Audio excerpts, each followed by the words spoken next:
तो आप सबको पता है बच्चों, कंसोलिडेशन 3 पार्ट में है हमारे सिलेबस में। AS21, AS23 और AS27। AS21 है कंसोलिडेशन विद सब्सिडरीज, ठीक है। AS23 है इन्वेस्टमेंट इन एसोसिएट की अकाउंटिंग कैसे होती है, और AS27 है इन्वेस्टमेंट इन ज्वाइंट वेंचर्स। तो ज्वाइंट वेंचर के केस में कंसोलिडेशन कैसे होता है वो सब हम बात करेंगे AS27 में। तो पहले हम पार्ट करेंगे part 1, consolidated financial statement with subsidiary, ठीक है। आप सबको पता है बेटा, अब मैं इसमें मीनिंग में इतना जाना नहीं है मेरे को, बस थोड़ा थोड़ा आपको रिवाइज करवा दूं कि होल्डिंग कंपनी क्या होती है। जो कंपनी किसी दूसरी कंपनी को कंट्रोल करती है उसको हम होल्डिंग कंपनी बोलते हैं, और जो कंपनी किसी दूसरी कंपनी से कंट्रोल होती है उसको हम सब्सिडरी कंपनी बोलते हैं। जैसे ए लिमिटेड बी लिमिटेड को कंट्रोल कर रही है, तो ए लिमिटेड होल्डिंग कंपनी है और बी लिमिटेड उसकी सब्सिडरी कंपनी है, ठीक है ना। ठीक है सर। उसके बाद कंट्रोल आता कैसे है बेटा? कंट्रोल दो तरह से आता है। या तो एक कंपनी किसी दूसरी कंपनी के मोर देन 50% वोटिंग पावर को एक्वायर कर ले, मतलब इक्विटी शेयर परचेज कर ले, तब कंट्रोल आ जाता है। और दूसरा, जब एक कंपनी का किसी दूसरी कंपनी के बोर्ड ऑफ डायरेक्टर को कंपोज करने की पावर है। बोर्ड ऑफ डायरेक्टर को कंपोज करने की, कंपोजिशन का मतलब होता है किसी भी डायरेक्टर को हम ला सकते हैं, हटा सकते हैं, उसकी पोजीशन को चेंज कर सकते हैं। मतलब किसी भी कंपनी में जो बोर्ड ऑफ डायरेक्टर्स होते हैं ना, वो गवर्निंग बॉडी होती है और वही डिसीजन मेकिंग बॉडी होती है। जितनी भी कंपनीज के अंदर ऑपरेटिंग एंड फाइनेंशियल डिसीजंस होते हैं वो बोर्ड ऑफ डायरेक्टर्स लेते हैं। तो अगर बोर्ड ऑफ डायरेक्टर्स जो डिसीजन लेते हैं, अगर मैं बोर्ड ऑफ डायरेक्टर को ही कंट्रोल करने लगूं तो इसका मतलब उस एंटिटी के ऊपर मेरा कंट्रोल आ जाता है, ठीक है ना। तो कंट्रोल दो तरीके से आ सकता है, by acquiring more than 50% of equity share of another company, और by having power of composition of board of director of that other company, ठीक है ना। अच्छा जी सर, मोर देन 50% का मतलब क्या बेटा? मोर देन 50% का मतलब है 50.25% भी अगर हुआ, 50.5% भी हुआ, 51% हुआ, 60 हुआ, 70 हुआ, मतलब 50% से ज्यादा होना चाहिए तो आपके पास पावर आ जाती है, ठीक है ना। ठीक है। अब अकाउंटिंग स्टैंडर्ड 21 के हिसाब से जब हम चलेंगे तो कंसोलिडेटेड फाइनेंशियल स्टेटमेंट में क्या क्या चीजें आती हैं वो देख लो एक बार। कंसोलिडेटेड फाइनेंशियल स्टेटमेंट में कंसोलिडेटेड बैलेंस शीट होगी, कंसोलिडेटेड पीएनएल होगा, कंसोलिडेटेड कैश फ्लो स्टेटमेंट है और कंसोलिडेटेड नोट्स टू अकाउंट है। तो आपको इसमें से मेजर तौर पर कंसोलिडेटेड बैलेंस शीट और कंसोलिडेटेड पीएनएल अकाउंट पर ही काम करना है, ठीक है ना।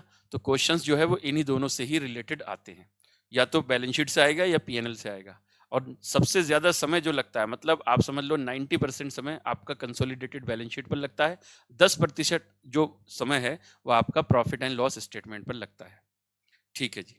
तो आगे बढ़ते हैं। अब कंसोलिडेशन विद सब्सिडरी। तो कंसोलिडेटेड विद सब्सिडरी जब हम करते हैं AS21 के हिसाब से, तो ये देखो मैंने कुछ नोट्स बनाए हुए हैं बेटा। अच्छा, ये नोट्स जो हैं ये आपको टेलीग्राम चैनल पर मेरे मिल जाएंगे, और टेलीग्राम चैनल का जो लिंक है वो आपको इस वीडियो के डिस्क्रिप्शन में मिल जाएगा। अगर इस डिस्क्रिप्शन में बाई चांस किसी को अगर लिंक ना मिले तो आप CA इक्तिदार मलिक को सर्च करेंगे टेलीग्राम चैनल पर जाकर,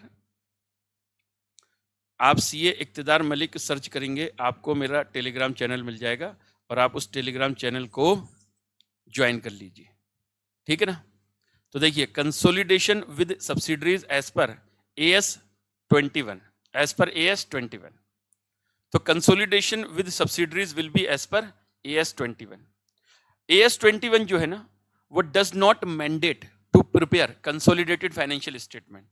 सर मतलब ये है, AS21 कभी भी नहीं बोलेगा आपसे कि आप कंसोलिडेटेड फाइनेंशियल स्टेटमेंट बनाओ या मत बनाओ।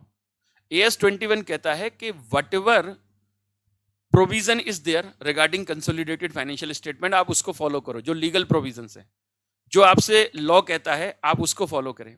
लॉ अगर आपको कह रहा है कि आपको कंसोलिडेटेड फाइनेंशियल स्टेटमेंट बनाना चाहिए तो बनाइए, लॉ कहता है नहीं बनाना है तो मत बनाइए।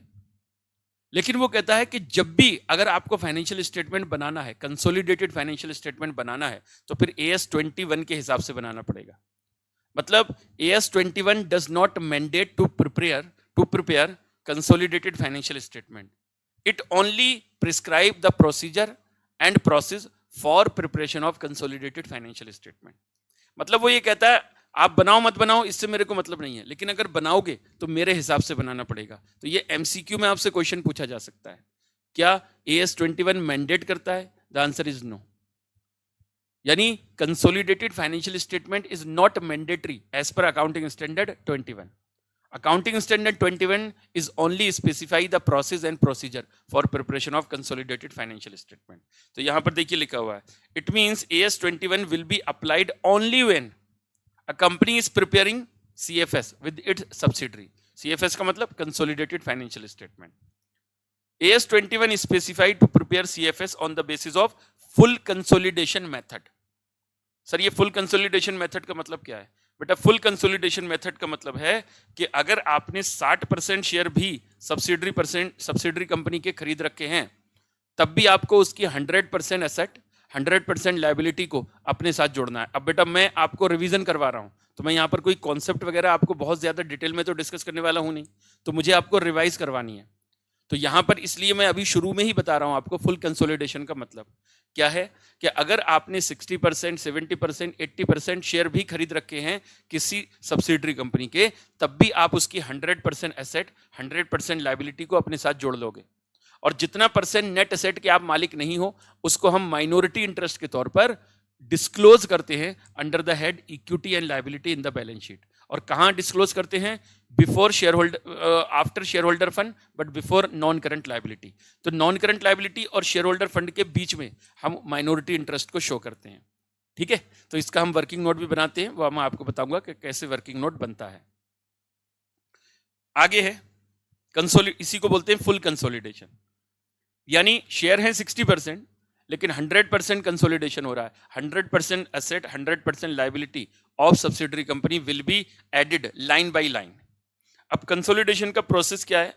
कंसोलिडेशन का प्रोसेस देखो क्या है, as per AS21 every holding company will consolidate the financial statement of all its subsidiaries with its own financial statement as per the process and procedure specified in AS21 which are as under।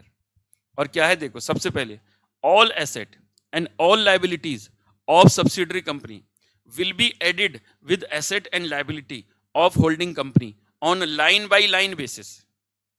line by line basis का मतलब बेटा subsidiary company की जो भी asset और जो भी liability है, उसे होल्डिंग कंपनी अपनी एसेट और अपनी लायबिलिटी के साथ लाइन बाय लाइन ऐड करेगी। सर लाइन बाय लाइन का मतलब जैसे लैंड के साथ लैंड, बिल्डिंग के साथ बिल्डिंग, प्लांट के साथ प्लांट, मशीन के साथ मशीन, फर्नीचर के साथ फर्नीचर, स्टॉक के साथ स्टॉक, डेटर्स के साथ डेटर्स, कैश के साथ कैश। ठीक है, इधर लोन के साथ लोन, क्रेडिटर्स के साथ क्रेडिटर्स, और कोई भी लायबिलिटी है उसके साथ वो लायबिलिटी। लाइन बाय लाइन का मतलब यही होता है, मतलब लैंड के साथ लैंड, बिल्डिंग के साथ बिल्डिंग, प्लांट के साथ प्लांट, मशीन के साथ मशीन, फर्नीचर के साथ फर्नीचर। तो ये लाइन बाय लाइन होता है। ठीक है ना, 100% सब्सिडरी कंपनी की 100% एसेट 100% लायबिलिटी को मैं अपने साथ जोड़ लूंगा। ठीक है सर।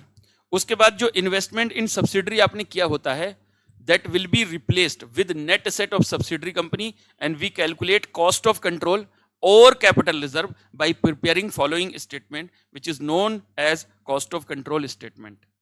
मतलब जब भी आप कंसोलिडेटेड फाइनेंशियल स्टेटमेंट बनाओगे तो आपको गुडविल और कैपिटल रिजर्व निकालना पड़ेगा on the date of acquisition of control. जिस दिन आपने शेयर एक्वायर किए हैं सब्सिडरी कंपनी के, उस दिन आपको गुडविल या कैपिटल रिजर्व निकालना होता है।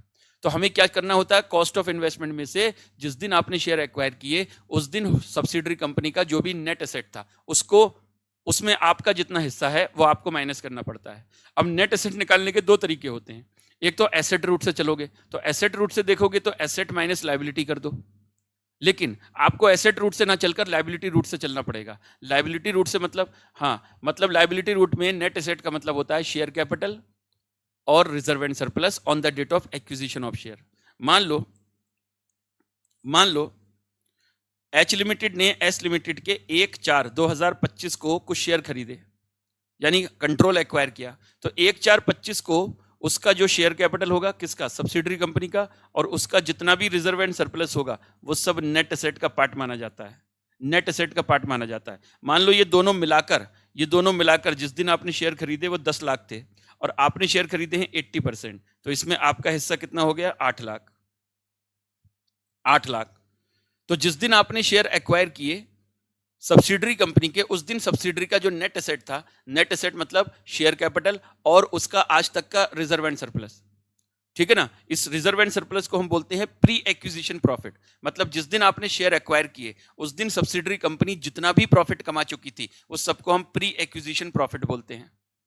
तो प्री एक्विजिशन प्रॉफिट और शेयर कैपिटल दोनों को जोड़ दो, ये नेट एसेट होगा on the date of acquisition of shares, ठीक है ना। उस नेट एसेट में आपका हिस्सा है 8 लाख। अब आप देखो कॉस्ट ऑफ इन्वेस्टमेंट कितना है। अगर कॉस्ट ऑफ इन्वेस्टमेंट इस नेट एसेट से ज्यादा है, मान लो आपने 10 लाख का पेमेंट किया 8 लाख के लिए, तो आपने 2 लाख का गुडविल का पेमेंट किया होगा, एक्स्ट्रा पेमेंट किया।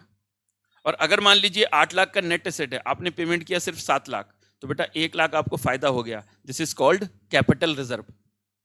तो जिस दिन आपने शेयर एक्वायर किए हैं उस दिन आपको गुडविल और कैपिटल रिजर्व निकालना पड़ता है। तो उस दिन का शेयर कैपिटल लेना है और उसी दिन तक का प्रॉफिट और रिजर्व लेने हैं।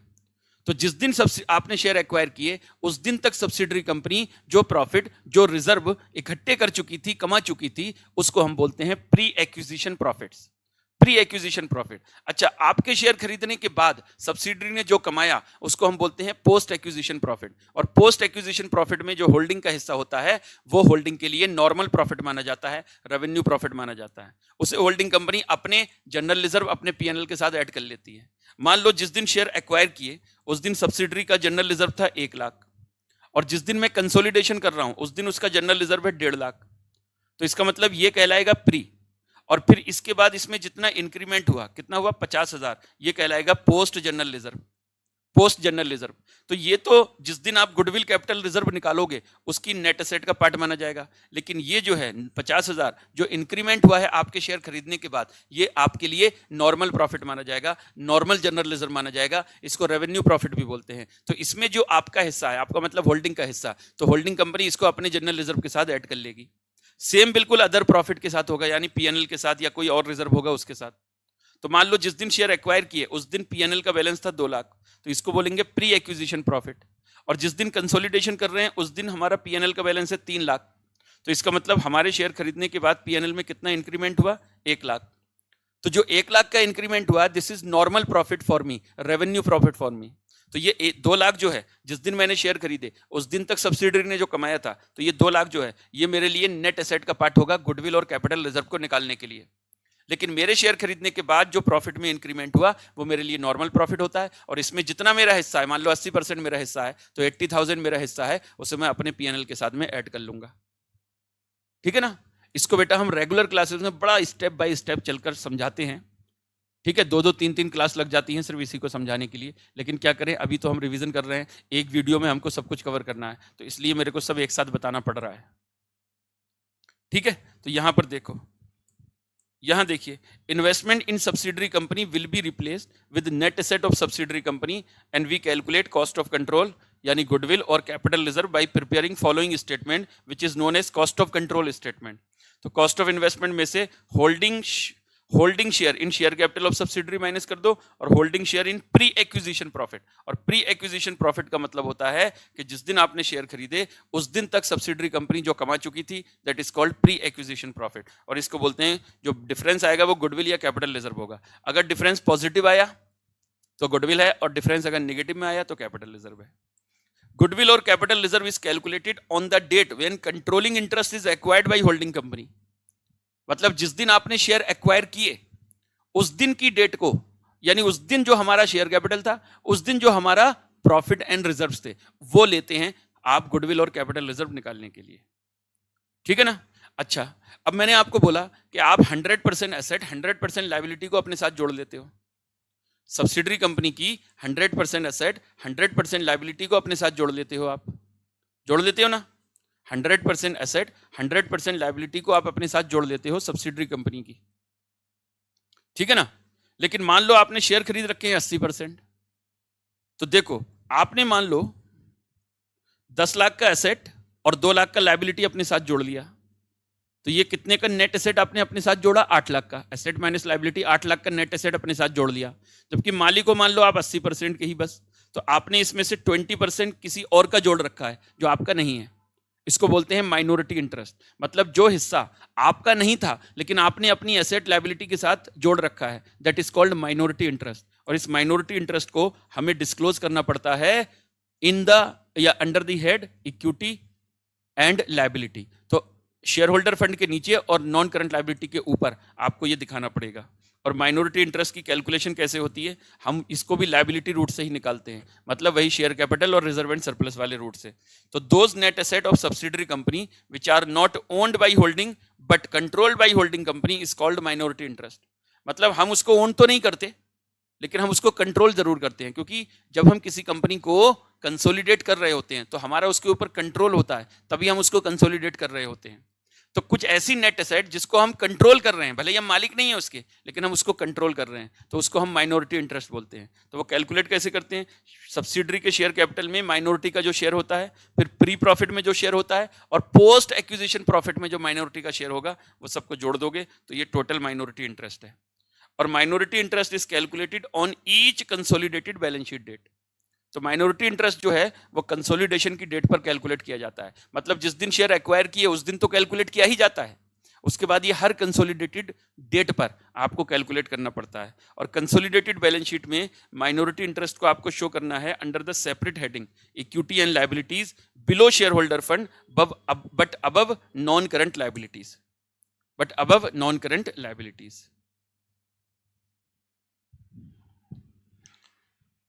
आगे बढ़ते हैं। अब देखो, बैलेंस शीट के अंदर आप सबको पता है कि जो शेयर होल्डर फंड होता है उसमें शेयर कैपिटल होता है और रिजर्व एंड सरप्लस होता है। तो जब कंसोलिडेटेड बैलेंस शीट बनाएंगे तो उसमें शेयर होल्डर फंड में क्या क्या आएगा, तो शेयर होल्डर फंड में एक तो शेयर कैपिटल सिर्फ होल्डिंग कंपनी की आएगी। जब आप कंसोलिडेटेड बैलेंस शीट बनाओगे तो उसमें शेयर कैपिटल हमेशा सिर्फ किसकी आएगी, होल्डिंग कंपनी की। और consolidated balance of reserve and surplus आएगा। अब consolidated balance of reserve and surplus कैसे निकालते हैं, जो reserve and surplus of holding company की है वो ले लेते हैं, फिर होल्डिंग शेयर इन पोस्ट एक्विजिशन प्रॉफिट अगर कोई है तो वो ले लेते हैं, यानी होल्डिंग कंपनी का पोस्ट एक्विजिशन प्रॉफिट में जो भी हिस्सा है वो ले लेते हैं।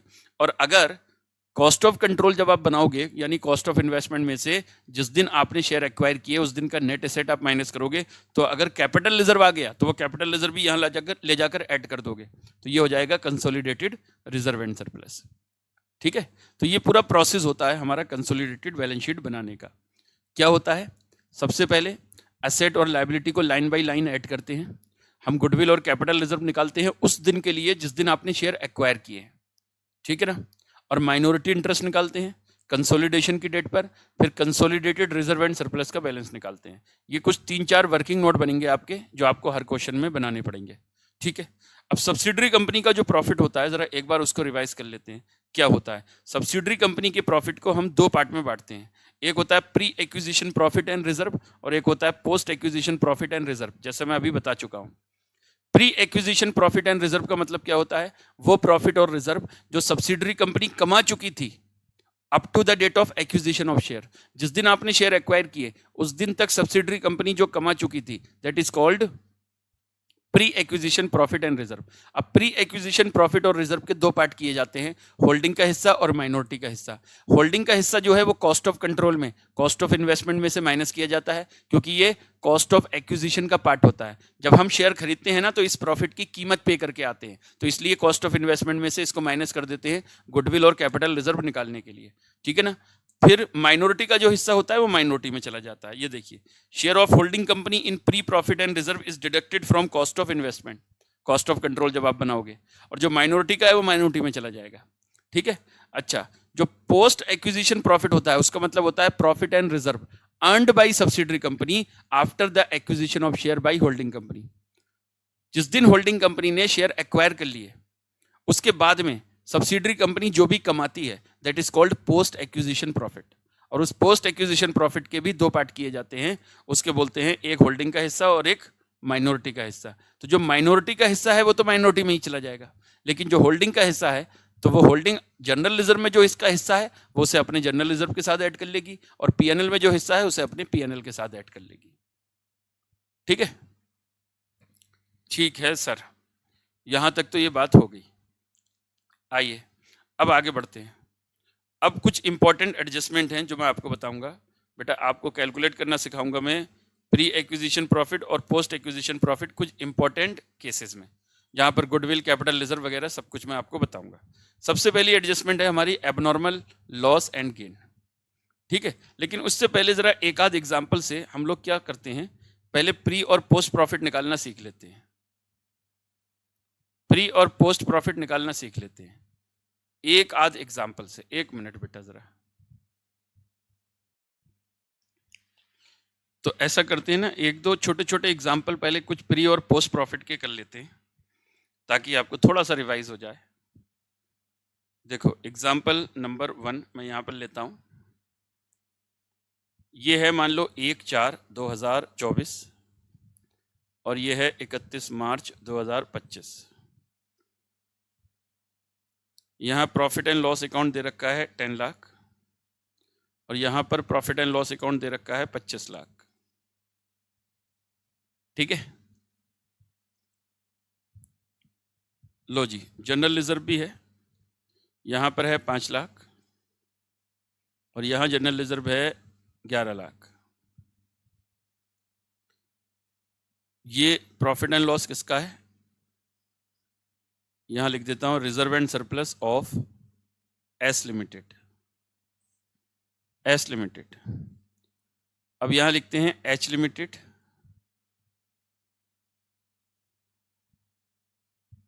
acquired shares in S Limited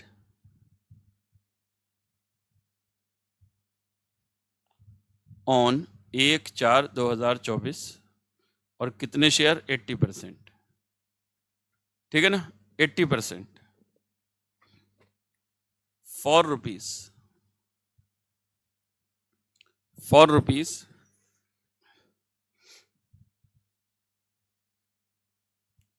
25 या 26 lakh share capital of S limited was rupees 10 lakh. Calculate goodwill और capital reserve and minority interest, ठीक है। इसके अलावा and also calculate consolidated reserve and surplus. ये हमारा एक छोटा सा एग्जाम्पल है, ठीक है, छोटा सा एग्जाम्पल है।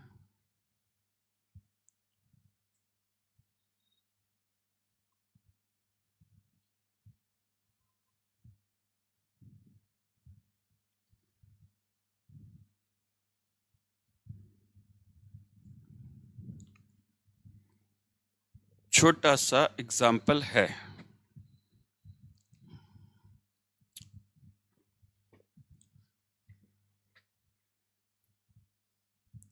सबसे पहले एओपी यानी एनालिसिस ऑफ प्रॉफिट करना है।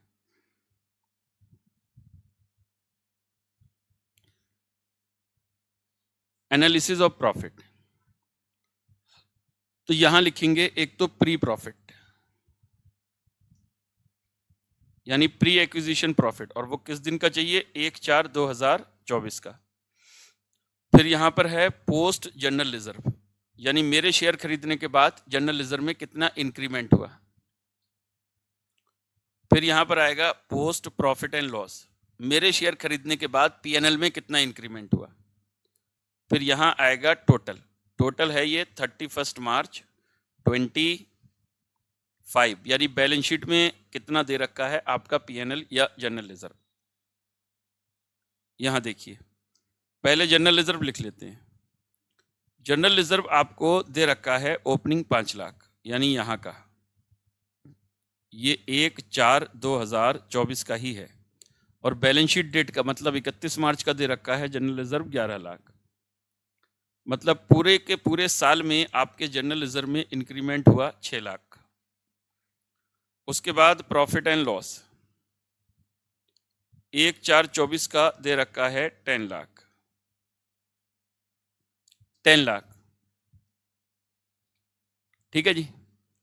और क्लोजिंग जो है वो दे रखा है 25 लाख। 25 लाख। तो ये कितना हो गया? 15 लाख। 15 लाख। अब यहां पर अगर देखें तो आप इनका लगाइए टोटल। ये हो गया मेरा प्री प्रॉफिट, दोनों मिलाकर 15 लाख। मतलब जिस दिन शेयर खरीदे उस दिन तक सब्सिडरी ने जो कमा रखा था वो है ये 15 लाख। उसके बाद 6 लाख, ये है पोस्ट जनरल रिजर्व, ये है 15 लाख, ठीक है ना। ये 15 लाख क्या है? ये पोस्ट पीएनएल। अब ये सारा का सारा सब्सिडरी कंपनी के प्रॉफिट का हमने बंटवारा कर लिया। तो सब्सिडरी के टोटल रिजर्व एंड सरप्लस को बंटवारा किया तो प्री प्रॉफिट आया जनरल रिजर्व और पीएनएल मिलाकर 15, पोस्ट जनरल रिजर्व में 6 लाख है, पोस्ट पीएनएल में 15 लाख है। अब इसके हम लोग क्या करेंगे? दो पार्ट करेंगे, एच लिमिटेड और माइनॉरिटी इंटरेस्ट। एच का हिस्सा है 80% और माइनॉरिटी का हिस्सा है 20%। तो ये हो जाएगा 12 लाख और ये हो जाएगा 3 लाख। अच्छा जी, ये हो जाएगा 480 और ये हो जाएगा 120। अच्छा, ये हो जाएगा 12 लाख और ये हो जाएगा 3 लाख। ठीक है। अब क्वेश्चन ने आपको क्या बोला है? एक तो कॉस्ट ऑफ कंट्रोल निकालिए, एक माइनॉरिटी इंटरेस्ट निकालिए, ठीक है ना। फिर कंसोलिडेटेड रिजर्व एंड सरप्लस, वो मैं बाद में देखूंगा। पहले तो ये हमारा कॉस्ट ऑफ कंट्रोल, जिसमें हमें पता चलता है कि हमारा गुडविल या कैपिटल रिजर्व कितना है, और फिर एक माइनॉरिटी इंटरेस्ट कि माइनॉरिटी का कितना इंटरेस्ट है हमारे बिजनेस में। तो कॉस्ट ऑफ कंट्रोल में पहले तो लिखेंगे कॉस्ट ऑफ इन्वेस्टमेंट।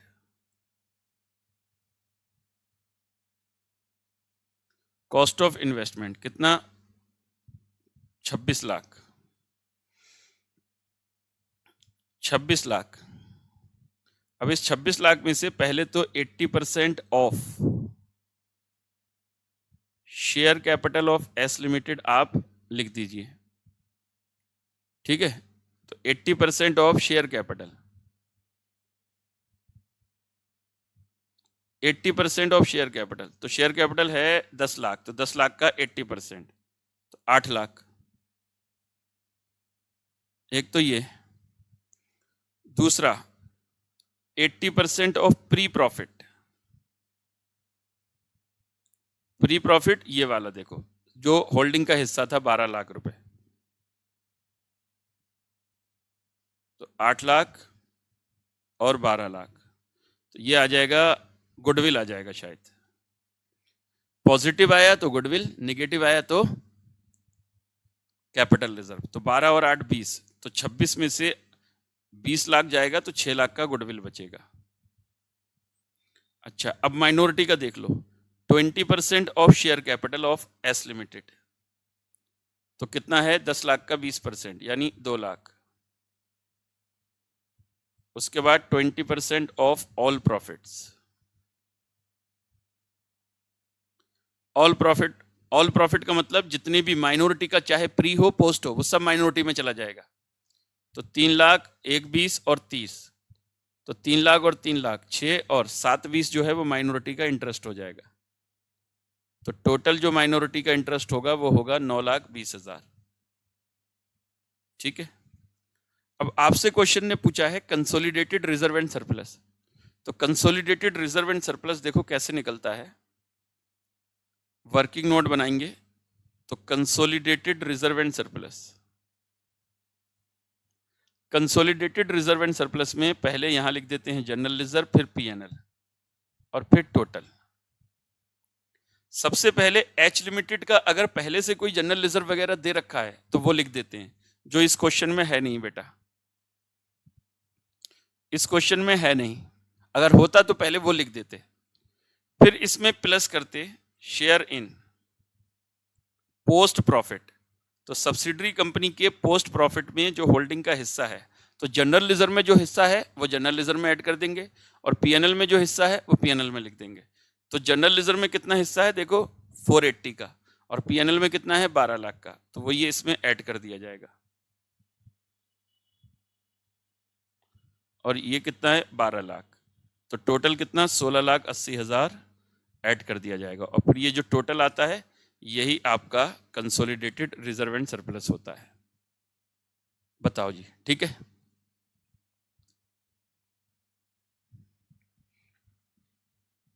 ठीक है जी। अच्छा जी, अब बेटा एक चीज और, अगर मान लो यही क्वेश्चन है, सेम क्वेश्चन है बिल्कुल, इसी क्वेश्चन में मैं कहता हूं इसने ये शेयर 1/4 की जगह 1/10/2024 को खरीदे होते तो क्या होता? 1/10 की जगह, मतलब 1/4 की जगह 1/10 को शेयर खरीदे होते तो क्या होता? तो देखो बेटा क्या करते, यहां तक तो बिल्कुल सेम होता, यहां तक, कहां तक, ये तो बिल्कुल सेम होता यहां तक,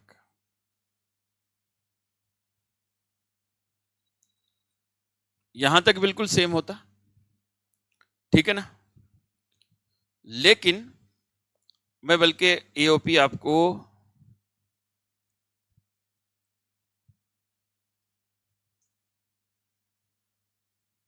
ठीक है, यहां तक बिल्कुल सेम होता, बस यहां पर मेरे को ये जो प्री प्रॉफिट है ये किस दिन का चाहिए होता, फिर ये चाहिए होता मेरे को 1/10 का। अगर 1/10 को आपने शेयर खरीदे हैं तो 1/10 को मेरे को एओपी चाहिए होता, ठीक है। अब ये हम सेम करते हैं, यहां पर ये 1/4 को ही लिखते हैं, यहां पर 5 लाख, ये 10 लाख, ये 6 लाख, ये 15 लाख का इंक्रीमेंट हुआ। अब ये जो 6 लाख का इंक्रीमेंट हुआ, ये जो 15 लाख का इंक्रीमेंट हुआ ना, ये पूरे साल में हुआ, पूरे साल में। जबकि पूरे साल में देखा जाए तो कुछ पीरियड प्री है और कुछ पोस्ट है। कैसे? देखो बेटा, ये जो 5 लाख दे रखा है ना, ये दे रखा है 1/4 का, और मैंने शेयर खरीदे हैं 1/10 को।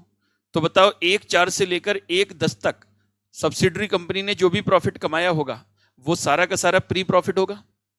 तो इस 6 लाख के अंदर ये 6 लाख पूरे साल में इंक्रीमेंट हुआ है, मतलब 1 अप्रैल से लेकर 31 मार्च तक ये इंक्रीमेंट हुआ है 6 लाख, और ये 15 लाख भी। जबकि इसमें से 1 अप्रैल से लेकर 30/9 यानी 1/10 तक का जो प्रॉफिट है वो प्री है, और 1/10 के बाद का जो प्रॉफिट है वो पोस्ट है। तो यहां से लेकर यहां तक का जो प्रॉफिट होगा ना, इस 6 लाख के अंदर, उस 15 लाख के अंदर, वो प्री प्रॉफिट है। तो हमें क्या करना पड़ेगा, उस प्री प्रॉफिट को यहां से निकालकर इधर भेजना पड़ेगा। मतलब इस 6 लाख में से इसके अंदर जितना प्री प्रॉफिट है वो निकालकर इधर भेजना पड़ेगा, और इस 15 लाख के अंदर जितना प्री प्रॉफिट है वो इधर निकालकर भेजना पड़ेगा। इसको बोलते हैं टाइम एडजस्टमेंट लगाना। तो टाइम एडजस्टमेंट कहां से कहां तक लगेगी? 1/4/24 से लेकर 1/10 तक, मतलब बिगिनिंग ऑफ द ईयर से लेकर जिस दिन शेयर खरीदे उस दिन तक की टाइम एडजस्टमेंट लगानी पड़ती है। तो यहां पर लिखेंगे टाइम एडजस्टमेंट, टाइम एडजस्टमेंट। तो देखिए कैसे लगेगी बेटा, ये देखो 6 लाख इंटू 6/12, तो इस 6 लाख में से 3 लाख यहां से निकालकर बेटा इधर ट्रांसफर कर दिया जाएगा, और इस 15 लाख में से भी 6 लाख, मतलब 6 महीने का निकाल कर यानी 7.5 लाख इधर ट्रांसफर कर दिया जाएगा बेटा। और अब जो निकल कर आएगा ना, ये आएगा प्री और पोस्ट प्रॉफिट आपका। तो कितना आएगा? 15, 3, 18 और 7, 25,50,000 ये आएगा हमारा प्री प्रॉफिट। ये 3 लाख जो है ये आ जाएगा पोस्ट जनरल रिजर्व, और ये 15 में से 7.5 लाख घटेगा, तो 7.5 लाख जो है ये आपका पोस्ट प्रॉफिट आ जाएगा। अब इसका 80% और 20% आप बांट दोगे माइनॉरिटी में और होल्डिंग कंपनी में। जो होल्डिंग का हिस्सा है प्री प्रॉफिट में कॉस्ट ऑफ कंट्रोल से माइनस हो जाएगा, और माइनॉरिटी का तो जो तीनों में ही होगा वो माइनॉरिटी में चला जाएगा। जनरल रिजर्व में जो होल्डिंग का हिस्सा है वो कंसोलिडेटेड रिजर्व एंड सरप्लस में जनरल रिजर्व में ऐड हो जाएगा, और 7.5 लाख में जो होल्डिंग का हिस्सा है 80% 6 लाख रुपए आएगा वो उधर चला जाएगा, यानी कंसोलिडेटेड रिजर्व एंड सरप्लस में यहां पर पीएनएल में ले जाकर ऐड कर देंगे। ठीक है, ये हमारा टाइम एडजस्टमेंट लगता है। अब ऐसे ही बेटा देखो, मैं आपको अब एडजस्टमेंट के थ्रू इसको कैलकुलेट करना सिखाऊंगा। ये देखो, ये हमारा पहला एडजस्टमेंट है एबनॉर्मल लॉस। यानी आपको क्वेश्चन में दे रखा होगा कि सब्सिडरी कंपनी में कोई आग लग गई, आग लगने की वजह से उसे कुछ नुकसान हो गया। तो वो जो नुकसान हो गया उसका ट्रीटमेंट क्या होगा while calculating pre and post profit. तो मैं आपको कुछ तरीके बताऊंगा, बस वही जो भी एडजस्टमेंट में बताऊंगा बस उसको फॉलो करना है आपको। कोई भी क्वेश्चन होगा, ठीक है ना, उसमें ये वाले स्टेप जो है लगाने हैं आपको, अगर एबनॉर्मल लॉस या गेन है तो। जैसे देखो, सबसे पहला काम क्या करना है, अगर सब्सिडरी कंपनी में कोई एबनॉर्मल लॉस था तो आपको एक काम करना है। क्या काम करना है? जो सब्सिडरी कंपनी का क्लोजिंग बैलेंस ऑफ प्रॉफिट है उसमें एबनॉर्मल लॉस को ऐड कर लो, पहले ऐड कर लो। यानी हमें चाहिए प्रॉफिट बिफोर एबनॉर्मल लॉस, फिर उसमें से ओपनिंग बैलेंस माइनस कर लो। जो ओपनिंग बैलेंस माइनस था तो निकल कर आ जाएगा कि पूरे साल में आपने कितना प्रॉफिट कमाया बिफोर एबनॉर्मल लॉस। फिर उस पर टाइम एडजस्टमेंट लगाओ, जैसे अभी लगाई थी 6 महीने की। अगर मान लो 3 महीने है, 4 महीने है, 5 महीने है, कुछ भी टाइम एडजस्टमेंट हो सकती है। टाइम एडजस्टमेंट लगाओ। टाइम एडजस्टमेंट लगाने के बाद प्री और पोस्ट प्रॉफिट आपने अलग कर लिया। उसके बाद अब देखो जो लॉस हुआ है, एबनॉर्मल लॉस, वो किस पीरियड में हुआ है, प्री पीरियड में या पोस्ट पीरियड में। यानी अगर होल्डिंग कंपनी के शेयर खरीदने से पहले हुआ तो वो प्री पीरियड है, और होल्डिंग कंपनी के शेयर खरीदने के बाद हुआ तो वो पोस्ट पीरियड है। तो अगर प्री पीरियड में लॉस हुआ तो प्री प्रॉफिट से माइनस कर दो, और पोस्ट पीरियड में लॉस हुआ तो पोस्ट पीरियड से माइनस कर दो, यानी पोस्ट प्रॉफिट से माइनस कर दो। सर ऐसा क्यों करते हैं? क्योंकि देखो, एबनॉर्मल लॉस किसी स्पेसिफिक टाइम पर होता है, डेट पर। यह ऐसा नहीं होता कि पूरे साल आपने बराबर बराबर प्रॉफिट कमाया हो। और जब हम टाइम एडजस्टमेंट लगाते हैं तो हमारी एजम्पशन ये होती है कि हम हर साल, मतलब हर महीने प्रॉफिट बराबर बराबर कमा रहे हैं, जबकि एबनॉर्मल लॉस किसी एक स्पेसिफिक डेट पर ही हुआ होगा। तो जिस डेट पर जो एबनॉर्मल लॉस है वो हुआ होगा, वो डेट किस पीरियड में आती है, प्री पीरियड में या पोस्ट पीरियड में। अगर प्री पीरियड में आती है तो प्री पीरियड से माइनस कर दो, पोस्ट पीरियड में आती है तो पोस्ट पीरियड से माइनस कर दो। ठीक है ना? बाकी इसका कॉन्सेप्ट तो बेटा आप रेगुलर क्लास में ही हम लोग सीखते हैं, अब इतना डिटेल में मैं नहीं जा सकता। जो मैं बता रहा हूं बस रिवाइज करवा रहा हूं, मैं ध्यान दिलवा रहा हूं आपको, जो मैंने पढ़ा चुका हूं बस उसको ध्यान दिलवा रहा हूं। तो क्या करना है आपको? सबसे पहले, if abnormal loss add in closing balance of profit. अच्छा, अगर एबनॉर्मल लॉस की जगह गेन है तो क्लोजिंग बैलेंस से माइनस कर दो, गेन को माइनस कर दो क्लोजिंग बैलेंस से, और अगर प्रॉफिट है तो क्लोजिंग बैलेंस में ऐड कर लो। फिर उसके बाद अब टाइम एडजस्टमेंट अप्लाई करो। उसके बाद एबनॉर्मल लॉस देखो, अगर प्री पीरियड का है तो प्री पीरियड से माइनस कर दो, यानी प्री प्रॉफिट से, और पोस्ट पीरियड का है तो पोस्ट प्रॉफिट से माइनस कर दो। और अगर गेन है तो प्री पीरियड में अगर गेन हुआ था तो ऐड कर लो प्री प्रॉफिट में, और अगर पोस्ट पीरियड में गेन हुआ था तो पोस्ट प्रॉफिट में ऐड कर लो। ठीक है? तो यही सब चीज मैंने यहां पर लिख रखी है, देखो। ठीक, अब यहां पर देखो एक एग्जाम्पल है। ये क्या एग्जाम्पल है? H limited acquired 80% share in S limited for 15 lakh on 1/9/2023। 1/9/2023 को इन्होंने शेयर खरीदे।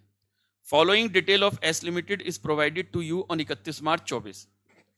शेयर कैपिटल है 10 लाख, जनरल रिजर्व 3 लाख है जिसमें 1/20 था 1/4/23 को, पीएनएल है 4 लाख जिसमें 1 लाख था 1/4/23 को। ठीक है, अगस्त 2023 में शेयर खरीदे हैं, देखो 1/9/2023 को, ध्यान से देखना, और आग लगी है अगस्त 2023 में, मतलब प्री पीरियड में आग लगी।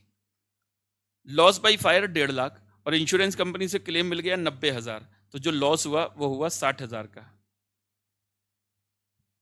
लॉस कितना हो गया? 60,000 का। तो एबनॉर्मल लॉस 60,000 है, क्योंकि गुड्स जला तो 1.5 लाख का, लेकिन इंश्योरेंस कंपनी से 90,000 का मिल गया, तो 60,000। Calculate cost of control, minority interest and consolidated reserve and surplus assuming general reserve and PNL of H limited was 4 lakh and 5 lakh.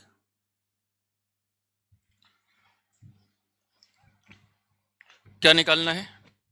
सबसे पहले देखो, सॉल्यूशन में मैंने आपको क्या बोला कि एबनॉर्मल लॉस जो है सबसे पहले क्लोजिंग बैलेंस ऑफ प्रॉफिट में ऐड करो। क्लोजिंग बैलेंस ऑफ प्रॉफिट है 4 लाख, इसमें एबनॉर्मल लॉस ऐड कर दो 60,000। 15 लाख रुपए, सॉरी 1.5 लाख रुपए का लॉस है, 90,000 का क्लेम मिल गया, तो 60,000 ऐड कर लो, तो total profit before abnormal loss 4,60,000। अब हमें एओपी बनाना है, तो एओपी में देख लो, प्री प्रॉफिट मेरे को 1/9 को चाहिए, 1/9, तो यहां पर ओपनिंग जनरल रिजर्व 1/20 है, क्लोजिंग जनरल रिजर्व 3 लाख है, तो पूरे साल भर में जो इंक्रीमेंट हुआ वो 180 का हुआ, लेकिन ये पूरा 180 पोस्ट नहीं होगा, पूरा 180 पोस्ट नहीं है। क्यों नहीं है? क्योंकि आपने शेयर खरीदे हैं 1/9 को, तो इसका मतलब अप्रैल, मई, जून, जुलाई, अगस्त, 5 महीने इसके अंदर प्री प्रॉफिट है, यानी 180 के अंदर 5 महीने का प्री प्रॉफिट है, तो वो प्री प्रॉफिट यहां से निकालकर इधर ट्रांसफर करना है। अभी टाइम एडजस्टमेंट लगाएंगे।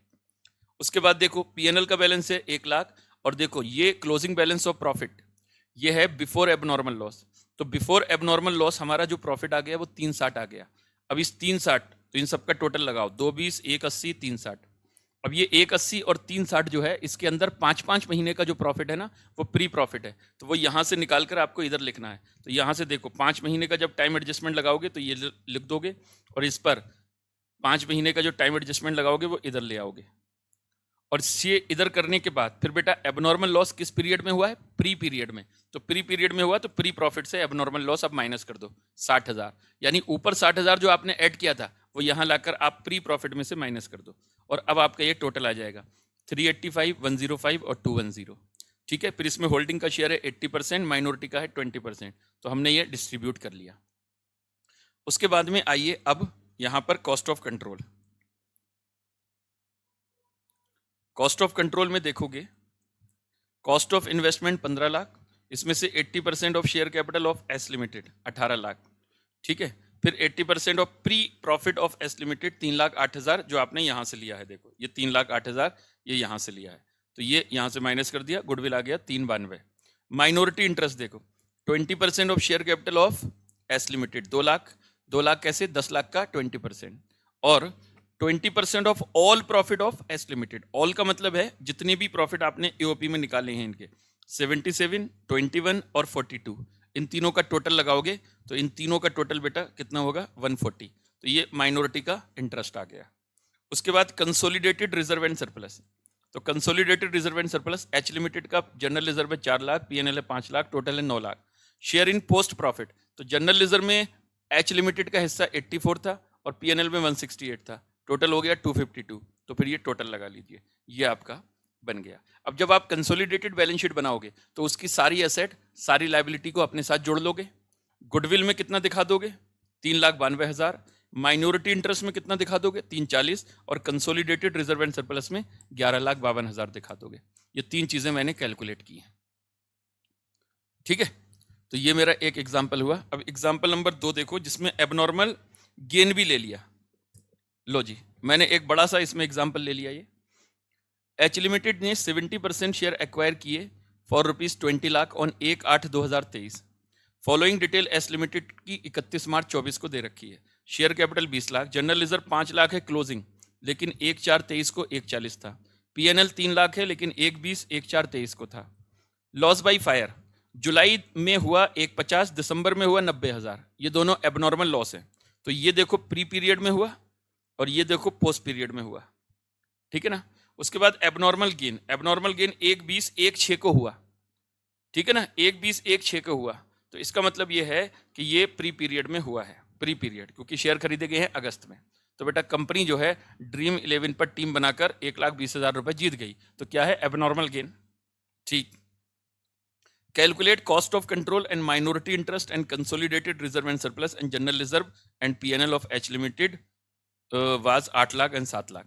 ठीक है, ये एच लिमिटेड का जनरल रिजर्व और पीएनएल दे रखा है। अब यहां पर सबसे पहले क्लोजिंग बैलेंस ऑफ प्रॉफिट निकालना पड़ेगा। कैसे? मैंने आपको बोला क्लोजिंग बैलेंस ऑफ प्रॉफिट पहले उठाओ, उसमें प्लस कर दो पहले एबनॉर्मल लॉस। तो एबनॉर्मल लॉस दो हैं यहां पर, 150 और 90, 240। फिर जो एबनॉर्मल गेन है 1/20, वो बेटा माइनस कर दो, वो माइनस कर दो। तो ये कितना आएगा? ये 4,20,000 आ जाएगा।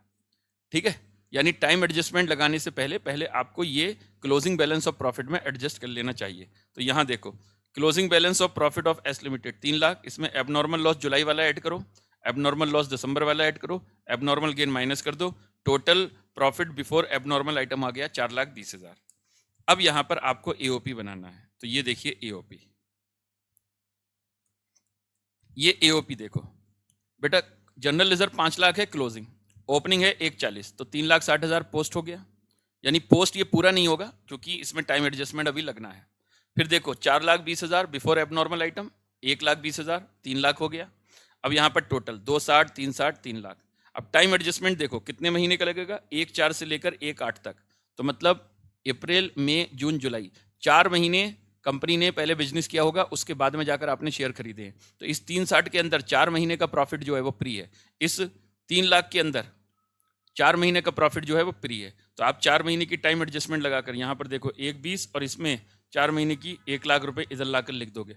फिर देखिए एबनॉर्मल लॉस जो है, एबनॉर्मल लॉस यहां से माइनस कर दोगे, एबनॉर्मल लॉस यहां से माइनस कर दोगे।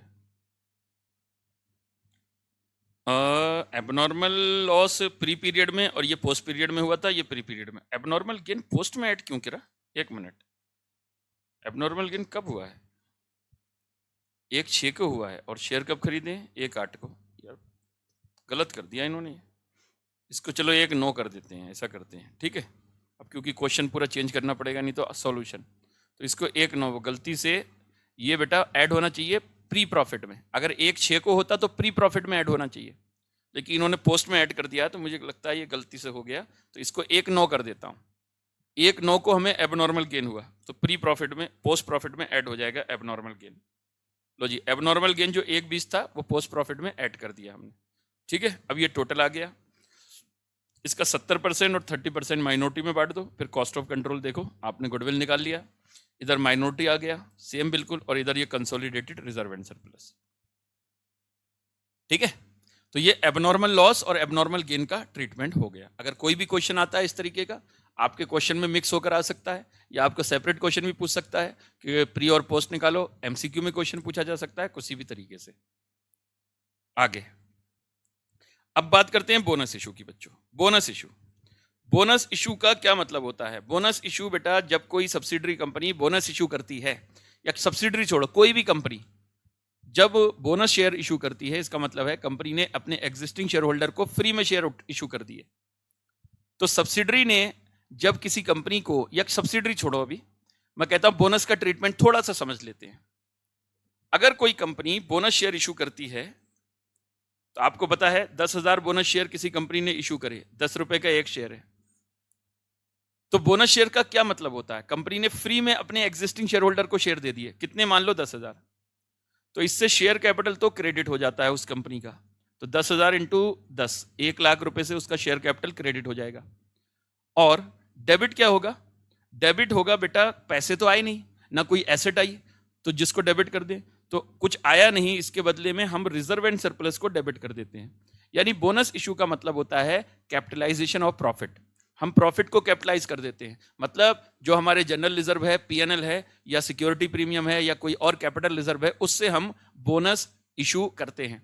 तो शेयर कैपिटल बढ़ जाता है, रिजर्व एंड सरप्लस कम हो जाता है, ठीक है। तो बोनस इशू जब भी कोई सब्सिडरी कंपनी करेगी, तो सब्सिडरी कंपनी का रिजर्व एंड सरप्लस कम हो जाएगा और उसका जो शेयर कैपिटल है वो बढ़ जाएगा, ठीक।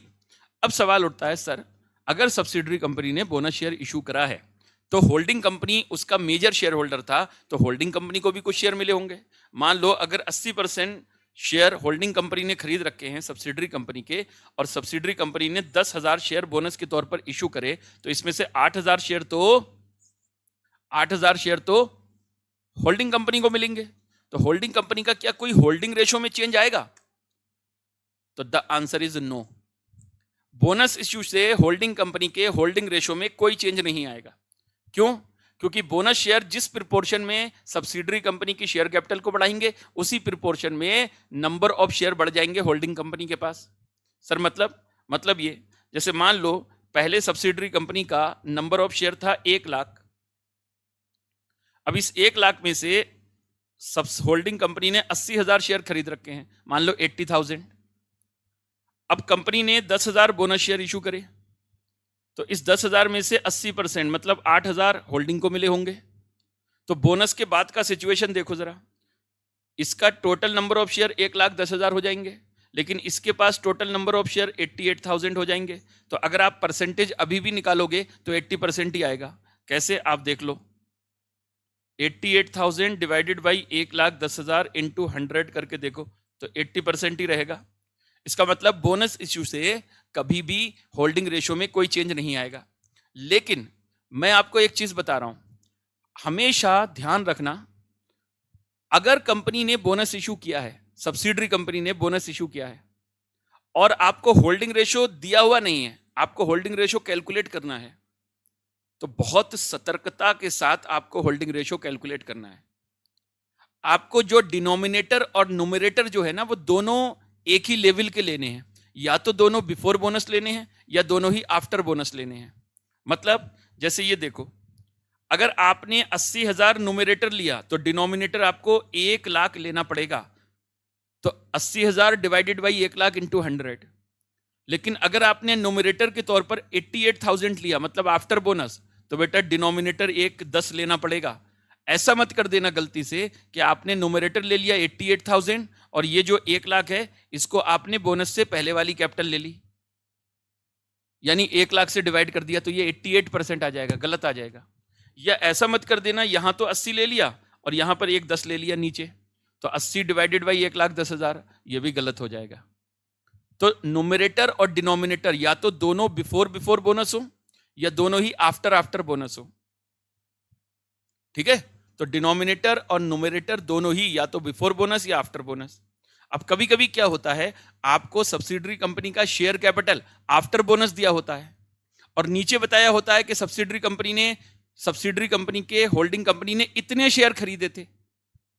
तो जब खरीदे थे तो बेटा वो ओरिजिनल शेयर दिए होते हैं, और जो शेयर कैपिटल दिया होता है वो आफ्टर बोनस दिया होता है कभी कभी। तो वहां पर बेटा बोनस होल्डिंग रेशियो निकालते वक्त थोड़ा सा सतर्कता बरतनी पड़ेगी आपको। या तो दोनों चीजें बिफोर बोनस लेना है या दोनों चीजें आफ्टर बोनस लेना है, ठीक है। क्या ये बात समझ में आ रही है? ठीक है। अब ये तो हो गया होल्डिंग रेशियो की बात। अब सब्सिडरी के एओपी में इस एंट्री का क्या फर्क पड़ेगा, या कॉस्ट ऑफ कंट्रोल निकालते वक्त इस एंट्री का क्या फर्क पड़ेगा? तो बेटा सब्सिडरी का जब हम एओपी बनाएंगे, यानी उसका रिजर्व एंड सरप्लस का जब हम एनालिसिस करते हैं, एनालिसिस ऑफ प्रॉफिट, तो हमें बस ये देखना पड़ेगा क्या जो हमें बैलेंस शीट गिवन है या जो हमें फिगर गिवन है, क्या बोनस की एंट्री हो चुकी है या नहीं हुई है। अगर सब्सिडरी कंपनी ने बोनस की एंट्री नहीं डाली है तो हमें क्या करना पड़ेगा? तो हमें एंट्री डालनी पड़ेगी मतलब हमें जितनी कंपनी ने बोनस शेयर इशू करे हैं तो उतना बोनस कैपिटल के बराबर अमाउंट हमें शेयर कैपिटल में ऐड करना पड़ेगा सब्सिडरी कंपनी के। यानी सब्सिडरी कंपनी का कैपिटल मान लो बोनस से पहले था 10 लाख रुपए और 1 लाख रुपए की कैपिटल का बोनस इशू किया, तो हमें 10 लाख प्लस 1 लाख यानी 11 लाख कैपिटल को करना पड़ेगा। और ये जो बोनस इशू किया है ये किसी प्रॉफिट से इशू किया होगा, या तो जनरल रिजर्व से या पीएनएल से। तो अगर जनरल रिजर्व से इशू किया है तो जनरल रिजर्व में से माइनस कर देना, पीएनएल से किया है तो पीएनएल से माइनस कर देना। अब सवाल उठता है सर अगर कुछ ना दिया हो तो हम मानेंगे कि जनरल रिजर्व से आपने बोनस को इशू किया है, तो जनरल रिजर्व में से माइनस कर देंगे। अब जनरल रिजर्व भी 2 तरीके के होते हैं, प्री और पोस्ट। तो बेटा प्री से माइनस करूं या पोस्ट से? तो बेटा क्वेश्चन बताएगा आपको कि आपने प्री से बोनस बांटा है या पोस्ट प्रॉफिट से बोनस बांटा है, यानी पोस्ट जनरल रिजर्व से या प्री जनरल रिजर्व से। ये भी अगर क्वेश्चन में नहीं गिवन है तो हमेशा मानना कि प्री प्रॉफिट से बांटा है, तो प्री जनरल रिजर्व से आपको बोनस का अमाउंट माइनस करना पड़ेगा। समझ गए? तो यहां पर फिर से सुन लीजिए, अगर बोनस की एंट्री नहीं हुई है तो पहले आपको क्या करना है, बोनस का अमाउंट कैलकुलेट करना पड़ेगा। जितना बोनस की कैपिटल का अमाउंट होगा उतना जो सब्सिडरी कंपनी की शेयर कैपिटल है उसमें ले जाकर वो बोनस कैपिटल ऐड कर देनी है, ठीक है। तो शेयर कैपिटल बढ़ जाएगी सब्सिडरी कंपनी की। उसके बाद में जितना बोनस कैपिटल का अमाउंट था वो आपको जनरल रिजर्व या प्रॉफिट एंड लॉस अकाउंट से माइनस करना पड़ेगा as per the requirement of question. अगर क्वेश्चन में कुछ दिया हुआ नहीं है तो आपको जनरल रिजर्व में से माइनस करना है। अब जनरल रिजर्व में से भी कौन से जनरल रिजर्व से, प्री से या पोस्ट से? तो अगर क्वेश्चन में गिवन है तो उसी के हिसाब से, अगर क्वेश्चन में कुछ गिवन नहीं है तो प्री प्रॉफिट से माइनस कर देना, मतलब प्री जनरल रिजर्व से माइनस कर देना, ठीक है ना। तो यहां पर देखिए अगर एंट्री नहीं हुई है तो क्या होगा और एंट्री हो गई है तो क्या होगा। When in current year there is bonus issue,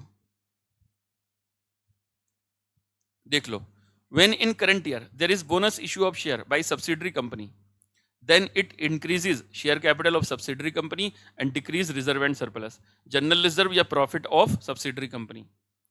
Treatment of bonus share is depend on the fact that whether entry for bonus has not been passed by subsidiary company before consolidation or entry for bonus has been passed by subsidiary company before consolidation. मतलब जब हम consolidated balance sheet बना रहे हैं उससे पहले अगर entry पास कर चुकी थी सब्सिडरी कंपनी तो ट्रीटमेंट थोड़ा सा अलग होगा, और अगर एंट्री पास नहीं की थी तो ट्रीटमेंट थोड़ा सा अलग होगा। तो मैं पहला केस है हमारा treatment when entry for bonus has not been passed by subsidiary company before consolidation. तो इस केस में क्या करना है, पहले बोनस का अमाउंट कैलकुलेट करो। बोनस का अमाउंट मतलब जितने नंबर ऑफ शेयर इशू किए हैं उसको फेस वैल्यू से मल्टीप्लाई करके बोनस का अमाउंट आ जाएगा, मतलब बोनस कैपिटल का amount. Add bonus amount in share capital of subsidiary company and deduct bonus amount from pre or post profit of subsidiary company in AOP depending from which profit bonus is distributed. यानी AOP जब आप बनाओगे तो उसमें आपको pre या post profit जो question बोले उसके हिसाब से माइनस कर दो। अगर कुछ नहीं बताया तो हमेशा बोनस प्री प्रॉफिट से माइनस कर दो। अब सवाल उठता है notes, there is no change in holding ratio due to issue of bonus shares. Share of holding company and minority interest in share capital and profit will be calculated after the above adjustment of bonus. यानी bonus की adjustment करने के बाद ही आपको holding मतलब जो cost of control और माइनॉरिटी इंटरेस्ट कैलकुलेट करना है। ठीक है, इसमें यह बात नोट में लिखी हुई नहीं है कि अगर कुछ ना दिया हो तो प्री प्रॉफिट से माइनस करेंगे, तो वो आप ध्यान रखना, आगे शायद हो सकता है लिखा हुआ हो कहीं नोट्स पे, मैंने लिखा जरूर होगा कहीं ना कहीं। ठीक है ना, तो यहां पर देखो एक एग्जाम्पल है। क्या एग्जाम्पल है? 3 नंबर देखो। H limited acquired 80,000 share in S limited for 15 lakh on 1/9/2023। Following detail of S limited is provided to you on 31 March 24। Share capital 10 lakh है, जनरल रिजर्व 3 लाख 1/20 ऑन 1/4 को है, और पीएनएल 4 लाख 1 लाख ऑन 1/4/23 को है। 31 March 2024 31 March 2024 S limited issued bonus share in the ratio of 1:4 for which no entry has yet been passed. 31 March 24 को S limited ने bonus share issue करा 1:4 के रेशियो में, जिसकी एंट्री अभी तक पास नहीं की गई है, जिसकी एंट्री अभी तक पास नहीं की गई है। तो अगर हम देखें तो 10 लाख का बेटा बोनस मतलब कैपिटल था इनका, उसका 1/4 इन्होंने बोनस बांटा, क्योंकि एंट्री नहीं हुई है तो इसका मतलब ये बिफोर बोनस अमाउंट ही है, ये अमाउंट बिफोर बोनस ही है। तो इसका मतलब 2.5 लाख जो है वो आपका बोनस कैपिटल इशू हुआ होगा, तो बोनस का अमाउंट यही है 2.5 लाख। अब आपसे कहता है एंट्री पास नहीं हुई है, तो अब इसका करना क्या है? 2,50,000 का, तो 2,50,000 आपको एक तो इस शेयर कैपिटल में ऐड करना पड़ेगा, तो जो शेयर कैपिटल है आफ्टर बोनस वो 2.5 लाख रुपए हो जाएगी। दूसरी बात, इस 2.5 लाख को आपको माइनस करना है, कहां से? या तो प्री प्रॉफिट से या पोस्ट प्रॉफिट से, depending on the requirement of the question. अब क्वेश्चन ने कुछ भी गिवन नहीं है तो आपको प्री प्रॉफिट से माइनस कर देना है। जो आप पहले ईओपी बनाओगे प्रॉपर तरीके से, नॉर्मल, बिफोर कंसिडरिंग बोनस आप ईओपी बनाओ, और लास्ट में जाकर बिल्कुल आप बोनस को माइनस कर देना 2.5 लाख रुपए को प्री प्रॉफिट से। अगर क्वेश्चन में कुछ गिवन नहीं है तो प्री प्रॉफिट से माइनस कर देते हैं। तो calculate cost of control, minority interest and consolidated reserve and surplus assuming general reserve and PNL of S limited 4 lakh and 5 lakh. तो पहले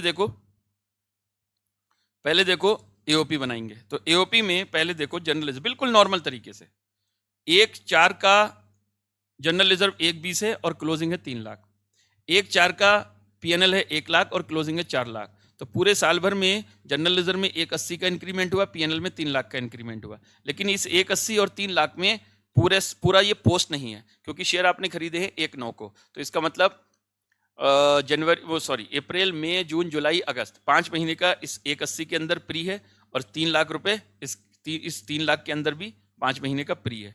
तो वो 5 महीने का आपको यहां से निकालकर इधर कर देना है। तो ये कर दिया, और ये करने के बाद बेटा अब बोनस माइनस कर दो, 10 लाख इंटू 1/4। तो 10 लाख बिफोर कैपिटल बोनस था, उसका 1/4 यहां से माइनस कर दो 2.5 लाख रुपए। तो ये बोनस यहां से माइनस कर दिया आपने, अब ये बचा है अमाउंट। अब इसको बांट दीजिए होल्डिंग और माइनॉरिटी में। यानी बोनस का ट्रीटमेंट, अगर एंट्री नहीं हुई है तो बस आपको एंट्री डालनी है। आपको क्या करना है? प्री प्रॉफिट को कम कर देना है और शेयर कैपिटल को बढ़ा देना है। अब शेयर कैपिटल जो है कॉस्ट ऑफ कंट्रोल निकालते वक्त, जो शेयर कैपिटल पहले 10 लाख थी वो आपको अब 10 लाख नहीं लेनी, वो आप 12.5 लाख लेनी है। ठीक है, 12.5 लाख लेनी है। तो यहां पर आप देख लीजिए ये कैलकुलेशन हो गई, और यहां पर कॉस्ट ऑफ कंट्रोल, ये कॉस्ट ऑफ कंट्रोल देखिए, पहले कॉस्ट ऑफ इन्वेस्टमेंट 15 लाख, फिर देखिए less 80% of share capital of S. Share capital देखो 10 लाख पहले थी, 2.5 लाख का बोनस, तो टोटल कैपिटल कितनी हो गई? 12.5 लाख। 12.5 लाख का 80% कितना हो गया? 10 लाख। फिर 80% of pre profit of S 1,36,000, goodwill आ गया 3,64,000। ठीक है जी। Minority interest 20% of share capital. अब ये शेयर कैपिटल देखो 12.5 लाख का 20% है, 10 लाख का नहीं, 12.5 लाख का 20%, और 20% of all profit. All profit मतलब जो भी एओपी आपने बनाया था उसमें ये सब, इन सब का टोटल, ये ऑल प्रॉफिट हो गया। ठीक है, माइनॉरिटी हो गया। अब कंसोलिडेटेड रिजर्व एंड सरप्लस में एच का इतना दे रखा है और शेयर इन पोस्ट प्रॉफिट, ये ऐड कर लो, ये टोटल आ जाएगा। ये हो गया जब एंट्री पास नहीं हुई है वो। ठीक है ना, जब एंट्री पास नहीं हुई है तब का है ये। बताओ जी।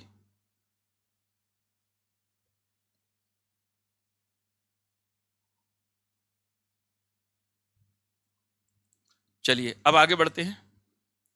अब है अगर एंट्री पास हो चुकी है, लो जी, treatment when entry for bonus has passed by subsidiary company before consolidation. अगर कंसोलिडेशन से पहले एंट्री पास हो चुकी है ऑलरेडी तो क्या होगा? तो बेटा अगर इसमें एंट्री हो चुकी है, इसका मतलब सब्सिडरी का प्रॉफिट या जनरल रिजर्व ऑलरेडी कम हो चुका है और शेयर कैपिटल ऑलरेडी बढ़ा हुआ है। शेयर कैपिटल ऑलरेडी बढ़ा हुआ है, इसका मतलब शेयर कैपिटल में तो अब कोई ट्रीटमेंट करने की जरूरत नहीं है, उसमें ऑलरेडी बोनस का अमाउंट ऐड है। फिर आपको ट्रीटमेंट किस में करना है? ट्रीटमेंट अब सिर्फ एओपी में करना है, आपको सिर्फ एओपी में करना है। और क्या ट्रीटमेंट करना है? जैसे आप एबनॉर्मल लॉस का ट्रीटमेंट करते थे, बिल्कुल सेम ट्रीटमेंट आपको बोनस का करना है। क्या? सबसे पहले बोनस का अमाउंट कैलकुलेट करो। बोनस का अमाउंट जैसे ही आप कैलकुलेट कर लोगे, उसके बाद आपको क्या करना है? आप देखो बोनस कहां से बांटा है, पीएनएल से या जनरल रिजर्व से। अगर आपने पीएनएल से बांटा है तो क्लोजिंग बैलेंस ऑफ पीएनएल में ऐड कर लो उस बोनस के अमाउंट को, और अगर जनरल रिजर्व से बांटा है तो closing balance of general reserve में उसको ऐड कर लो। अगर कुछ नहीं दिया है तो मानेंगे जनरल रिजर्व से आपने बोनस बांटा है, तो closing balance of general reserve में आप बोनस को ऐड कर लो। Closing balance of general reserve में आप बोनस को ऐड कर लो। फिर से सुन लो, closing balance of general reserve में बोनस को ऐड कर लो, ठीक है। फिर वही टाइम एडजस्टमेंट लगाओ। टाइम एडजस्टमेंट लगाने के बाद अब देखो आपने बोनस किस प्रॉफिट से बांटा है, प्री से या पोस्ट से। अगर क्वेश्चन में दिया हुआ है कुछ तो उसी से माइनस कर देंगे, कुछ नहीं दिया हुआ तो बेटा प्री प्रॉफिट से माइनस कर देंगे। बहुत ही सिंपल है, बस इतना ही ट्रीटमेंट करना है अगर एंट्री हो चुकी है। शेयर कैपिटल में ऑलरेडी बोनस का अमाउंट ऐड हो रखा होगा, इसलिए शेयर कैपिटल को बिल्कुल भी नहीं छेड़ना अगर एंट्री हो चुकी है तो। जो ट्रीटमेंट करना है एओपी में करना है। Closing balance of general reserve में पहले बोनस का अमाउंट ऐड करो, फिर इंक्रीमेंट पूरे साल में कितना हुआ वो निकालो, टाइम एडजस्टमेंट लगाओ। टाइम एडजस्टमेंट लगाने के बाद क्वेश्चन में देखो बोनस प्री प्रॉफिट से है या पोस्ट से है, यानी प्री जनरल रिजर्व से या पोस्ट जनरल रिजर्व से। अगर कुछ ना दिया हो तो प्री जनरल रिजर्व से माइनस करके खत्म करो, ठीक है। तो वो यहां पर देखो, सबसे पहले बोनस का अमाउंट कैलकुलेट करो। Add bonus amount in closing balance of general reserve या PNL of subsidiary company in AOP. अगर जनरल रिजर्व से बांटा है तो जनरल रिजर्व में ऐड कर लो क्लोजिंग बैलेंस, और पीएनएल में बांटा है तो पीएनएल में ऐड कर लो। फिर increase in general reserve current year में कितना हुआ वो निकालो, टाइम एडजस्टमेंट लगाओ, और फिर बोनस का अमाउंट प्री और post profit from where bonus was declared वो माइनस कर दो। अगर कुछ ना दिया हो तो हम मानेंगे कि प्री प्रॉफिट से बांटा है तो प्री प्रॉफिट यानी प्री जनरल रिजर्व से माइनस कर दीजिए, ठीक है। तो H limited acquired 80,000 share in B limited. H limited acquired 80,000 share in S limited for 15 lakh on 1/8/2023। Following detail of S limited is provided to you on 31 March 2024। Share capital 14 lakh है, general reserve 6 lakh है, opening balance था 31, profit and loss 7 lakh है, opening balance था 1 लाख। 1/1/24 को S limited issued bonus share in the ratio of 2:5 for which entry has already been passed. Calculate cost of control, minority interest, consolidated reserve and surplus assuming general reserve PNL of H limited was 8 lakh and 15 lakh respectively. अब यहां पर जरा ध्यान से सुनना, कहते हैं कि एंट्री बोनस की ऑलरेडी हो चुकी है। इसका मतलब यह हुआ कि इस 14 लाख के अंदर ऑलरेडी बोनस का अमाउंट इंक्लूड है, और जो बोनस जिस प्रॉफिट से बांटा होगा उस प्रॉफिट में से ऑलरेडी बोनस घटा हुआ होगा। तो 14 लाख में बोनस इंक्लूड है, ठीक है ना।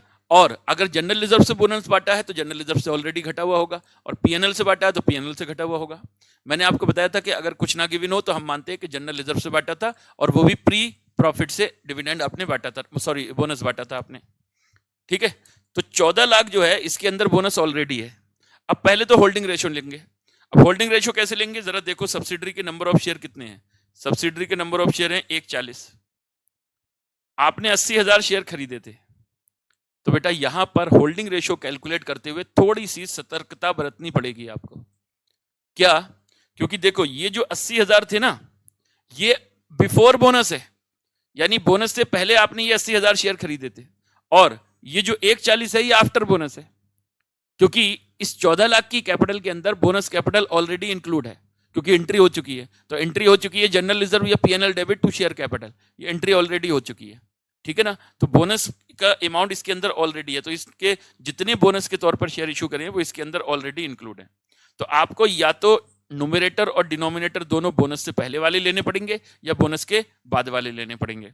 तो यहां पर देखो 1,40,000, ऊपर 80,000 नहीं रखना, फिर ऊपर रखना है जितने होल्डिंग कंपनी के पास शेयर होंगे। तो कितने होंगे बेटा 80,000। तो जिसके पास 5 थे उसको 2 मिले, तो इनके पास 80,000 थे, तो इन्हें कितना मिला होगा? तो देख लो 80,000 इंटू 2 डिवाइडेड बाई 5, इनको 32,000 शेयर मिले होंगे। इसका मतलब आफ्टर बोनस इसके पास जो नंबर ऑफ शेयर होंगे वो होंगे 1,12,000 इंटू 100 डिवाइडेड बाई 140। तो ये बेटा 80% देखो होल्डिंग हो गया। 80% जो है ये होल्डिंग हो गया। अब बोनस का अमाउंट कितना होगा? तो बोनस का अमाउंट कैलकुलेट करना पड़ेगा। तो बोनस का अमाउंट कैलकुलेट करने के लिए ये देखो आफ्टर बोनस है।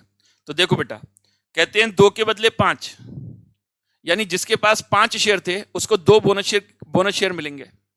तो अगर मेरे पास 5 शेयर थे तो मेरे को 2 बोनस शेयर मिलेंगे। तो बोनस के बाद मेरे पास कितने शेयर हो जाएंगे? 7। बोनस के बाद मेरे पास कितने शेयर हो जाएंगे? 7। तो इसका मतलब बोनस को मैं बोलूंगा ये जो 14 लाख है ना, ये है बेटा 7 के बराबर। किसके बराबर? 7 के बराबर। क्योंकि देखो 5 शेयर मेरे पास अगर हैं तो मुझे 2 बोनस शेयर मिलेंगे, तो मेरे पास नंबर ऑफ शेयर कितने हो जाएंगे आफ्टर बोनस? 7 शेयर हो जाएंगे। तो ये 14 लाख जो है वो 7 के बराबर है। तो हम कहेंगे अगर 14 लाख 7 के बराबर है तो 2 के बराबर कितना? तो बोनस का अमाउंट आ जाएगा। तो बोनस कितना आएगा आप देख लो, 14 लाख इंटू 2/7, तो कितना होगा? 4 लाख रुपए बेटा बोनस का आ जाएगा। यानी 4 लाख की कैपिटल बोनस का अमाउंट है। तो कंपनी ने टोटल मिलाकर 40,000 बोनस शेयर इशू किए होंगे। उसमें अब आप वेरीफाई भी कर सकते हो, उस 40,000 का 80% होल्डिंग कंपनी को मिला होगा, तो कितना? 32,000। ठीक है। अच्छा आप ऐसे भी निकाल सकते हो, आप मान सकते हो कि कैपिटल बिफोर बोनस था 100, तो बोनस का अमाउंट कितना होगा? 2:5, तो 5 के बदले 2, तो 100 इंटू 2/5, तो 40 रुपए बोनस हो जाएगा। तो शेयर कैपिटल आफ्टर बोनस कितना हो जाएगा? 140। तो हम कहेंगे अगर शेयर कैपिटल आफ्टर बोनस 140 है तो बोनस कितना है? 40 रुपए। तो अगर share capital after bonus 14 lakh है तो बोनस कितना होगा आपका? 4 लाख। तो 4 लाख का आपका बोनस हो जाएगा। तो पहले तो इस क्वेश्चन में होल्डिंग रेशियो निकालोगे, फिर आपको बोनस का अमाउंट निकालना पड़ेगा। अब बोनस का अमाउंट जब निकल आएगा तो आपको क्या करना है बेटा? इसको पहले तो closing balance of general reserve में ऐड कर लो। Closing balance of general reserve में ऐड करने के बाद फिर देखो पूरे साल में जनरल रिजर्व में कितना इंक्रीमेंट हुआ। ठीक है ना। फिर उसके बाद टाइम एडजस्टमेंट लगाओ, और टाइम एडजस्टमेंट लगाने के बाद बोनस वाले अमाउंट को आपको प्री प्रॉफिट से माइनस कर देना है। अगर कुछ गिवन नहीं है तो हम मानकर चलेंगे कि प्री प्रॉफिट से बोनस बांटा होगा, तो प्री प्रॉफिट से आप बोनस को माइनस कर दोगे। ठीक है। अगर मान लीजिए बेटा क्वेश्चन में गिवन हो कि पोस्ट प्रॉफिट से बांटा है तो पोस्ट से माइनस कर देना, क्वेश्चन में गिवन हो प्री प्रॉफिट से बांटा है तो प्री से माइनस कर देंगे। और शेयर कैपिटल में कुछ होगा नहीं क्योंकि ऑलरेडी 14 लाख रुपए उसके अंदर इंक्लूड है। तो आइए देखो यहां पर, देखो यहां पहले तो कुछ कैलकुलेशन की हुई है वो देख लो। क्या कैलकुलेशन की है? सबसे पहले closing balance of general reserve 6 lakh, और बोनस देखो 14 लाख इंटू 2/7। 2/7 क्यों? क्योंकि जिसके पास 5 शेयर थे उसको 2 मिले। तो इसका मतलब यह हुआ कि आपके पास अगर 5 शेयर थे तो आपको 2 शेयर बोनस के मिले होंगे, तो बोनस के बाद आपके पास शेयर हो गए होंगे 7, तो 7/2 यानी 2/7, तो इंटू 14 लाख, तो 4 लाख का बोनस हो गया। तो total general reserve before bonus कितना है? 10 लाख। उसके बाद holding ratio, number of share hold by holding company after bonus और total number of share of subsidiary company after bonus into 100। तो 80,000 प्लस 32,000 डिवाइडेड बाई 140 इंटू 100, तो देखो 80% आ जाएगा। अब एनालिसिस ऑफ प्रॉफिट देख लो। ओपनिंग बैलेंस 130 था 1/4 को, और क्लोजिंग बैलेंस 10 लाख है, और 10 लाख भी देखो ये जीरो नीचे आ गया, ये 10 लाख है। तो ये 10 लाख भी कैसे है बेटा? 10 लाख ऐसे है बिफोर बोनस, बोनस को ऐड कर दिया। फिर इसमें इंक्रीमेंट हुआ 870 का, और पीएनएल में इंक्रीमेंट हुआ 6 लाख का, क्योंकि 1 लाख और 7 लाख है। टाइम एडजस्टमेंट लगेगा बेटा कितने महीने का? 1/4 से लेकर 1/8 तक, यानी 4 महीने का एडजस्टमेंट लगेगा। तो 870 इंटू 4/12 तो 290 इधर निकाल कर लिख दो, और इधर देखो इधर भी निकाल कर लिख दो इधर से। ठीक है। और बोनस माइनस कर दो प्री प्रॉफिट से, तो ये आपका आ जाएगा 80 और 20 में बांट दो। फिर कॉस्ट ऑफ कंट्रोल, अब देखिए कॉस्ट ऑफ इन्वेस्टमेंट 15 लाख, अब बेटा 14 लाख का सीधा 80% ले लोगे, क्योंकि 14 लाख के अंदर ऑलरेडी बोनस इंक्लूड है, तो आप अलग से बोनस इंक्लूड करने की जरूरत नहीं है। फिर 80% ऑफ प्री प्रॉफिट, फिर बेटा गुडविल, और फिर माइनॉरिटी इंटरेस्ट देखो सीधा सीधा निकल आएगा, और कंसोलिडेटेड रिजर्व एंड सरप्लस। ये हो गया हमारा बोनस का ट्रीटमेंट। चलो अब बात करते हैं dividend declared by subsidiary company. अगर सब्सिडरी कंपनी ने डिविडेंड डिक्लेयर किया है तो बेटा क्या होगा? अच्छा, एक बात और सुन लो, होल्डिंग कंपनी जब बोनस शेयर रिसीव करती है तो उसको कोई एंट्री नहीं डालती। बोनस शेयर रिसीव करने की होल्डिंग कंपनी कोई एंट्री नहीं डालती है। सर क्यों नहीं डालती? क्योंकि बेटा फ्री में शेयर मिलने की कोई एंट्री नहीं होती, तो इसलिए होल्डिंग कंपनी कोई एंट्री नहीं डालेगी। अब बात करते हैं dividend declared by subsidiary company. तो अगर सब्सिडरी कंपनी ने डिविडेंड डिक्लेयर किया तो उसका एक पार्ट होल्डिंग कंपनी को भी मिलेगा, जितने परसेंट शेयर उसने खरीद रखे हैं उतने परसेंट उसको शेयर मिलेंगे, मतलब डिविडेंड मिलेगा। होल्डिंग कंपनी जब डिविडेंड रिसीव करती है तो उसकी बुक में उसका क्या ट्रीटमेंट होगा वो देखो। आपको सबसे पहले ये देखना पड़ेगा कि डिविडेंड कौन से प्रॉफिट से मिला है। अगर डिविडेंड प्री एक्विजिशन प्रॉफिट से मिला है तो फिर ये इनकम नहीं है, ये रिकवरी ऑफ कॉस्ट है, तो इसे इन्वेस्टमेंट की कॉस्ट में से माइनस करना पड़ता है। सर क्यों? क्योंकि देखो प्री प्रॉफिट का मतलब होता है वो प्रॉफिट जिसकी कीमत हम पे करके आए होते हैं on the date of acquisition of shares. तो अगर कंपनी को डिविडेंड उस प्रॉफिट से मिल रहा है जिसकी कीमत हमने पे की है, तो फिर अगर वो हमको वापस मिल रहा है तो वो रिकवरी ऑफ कॉस्ट है, वो इनकम नहीं है, तो उसे कॉस्ट ऑफ इन्वेस्टमेंट में से माइनस करना है। लेकिन अगर डिविडेंड आपको मिल रहा है पोस्ट प्रॉफिट से, मतलब हमारे शेयर खरीदने के बाद सब्सिडरी ने जो कमाया उसमें से सब्सिडरी हमको डिविडेंड दे रही है, तो उस प्रॉफिट में से अगर डिविडेंड मिलता है तो वो डिविडेंड हमारे लिए होता है पोस्ट एक्विजिशन डिविडेंड, और उसको हम अपना इनकम मानकर पीएनएल में लिखते हैं। समझ गए? तो अगर सब्सिडरी कंपनी से डिविडेंड होल्डिंग कंपनी को प्री प्रॉफिट से मिला है तो उस डिविडेंड को रिकवरी ऑफ कॉस्ट मानकर कॉस्ट ऑफ इन्वेस्टमेंट में से माइनस करना पड़ेगा, और अगर डिविडेंड प्री प्रॉफिट से ना मिलकर पोस्ट प्रॉफिट से मिला है तो हम ये मानेंगे कि हमारा ये डिविडेंड इनकम है और उसे पीएनएल में क्रेडिट करना पड़ेगा। अब कभी कभी होता क्या है बेटा, डिविडेंड मिला तो हमको प्री प्रॉफिट से, लेकिन होल्डिंग कंपनी ने उसे अपने पीएनएल में ले रखा होता है गलती से, तो फिर इस केस में हमें क्या करना पड़ेगा, एक रेक्टिफाइड एंट्री पास करनी पड़ेगी। और वो रेक्टिफाइड एंट्री क्या होती है वो देख लो। जैसे मान लो डिविडेंड मिला प्री प्रॉफिट से, तो एंट्री बननी चाहिए बैंक अकाउंट डेबिट,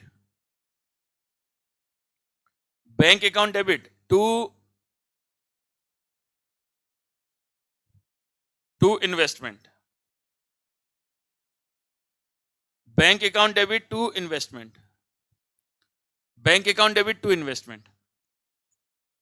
और अगर डिविडेंड बेटा आपने मिला आपको प्री प्रॉफिट से, आपने लिख दिया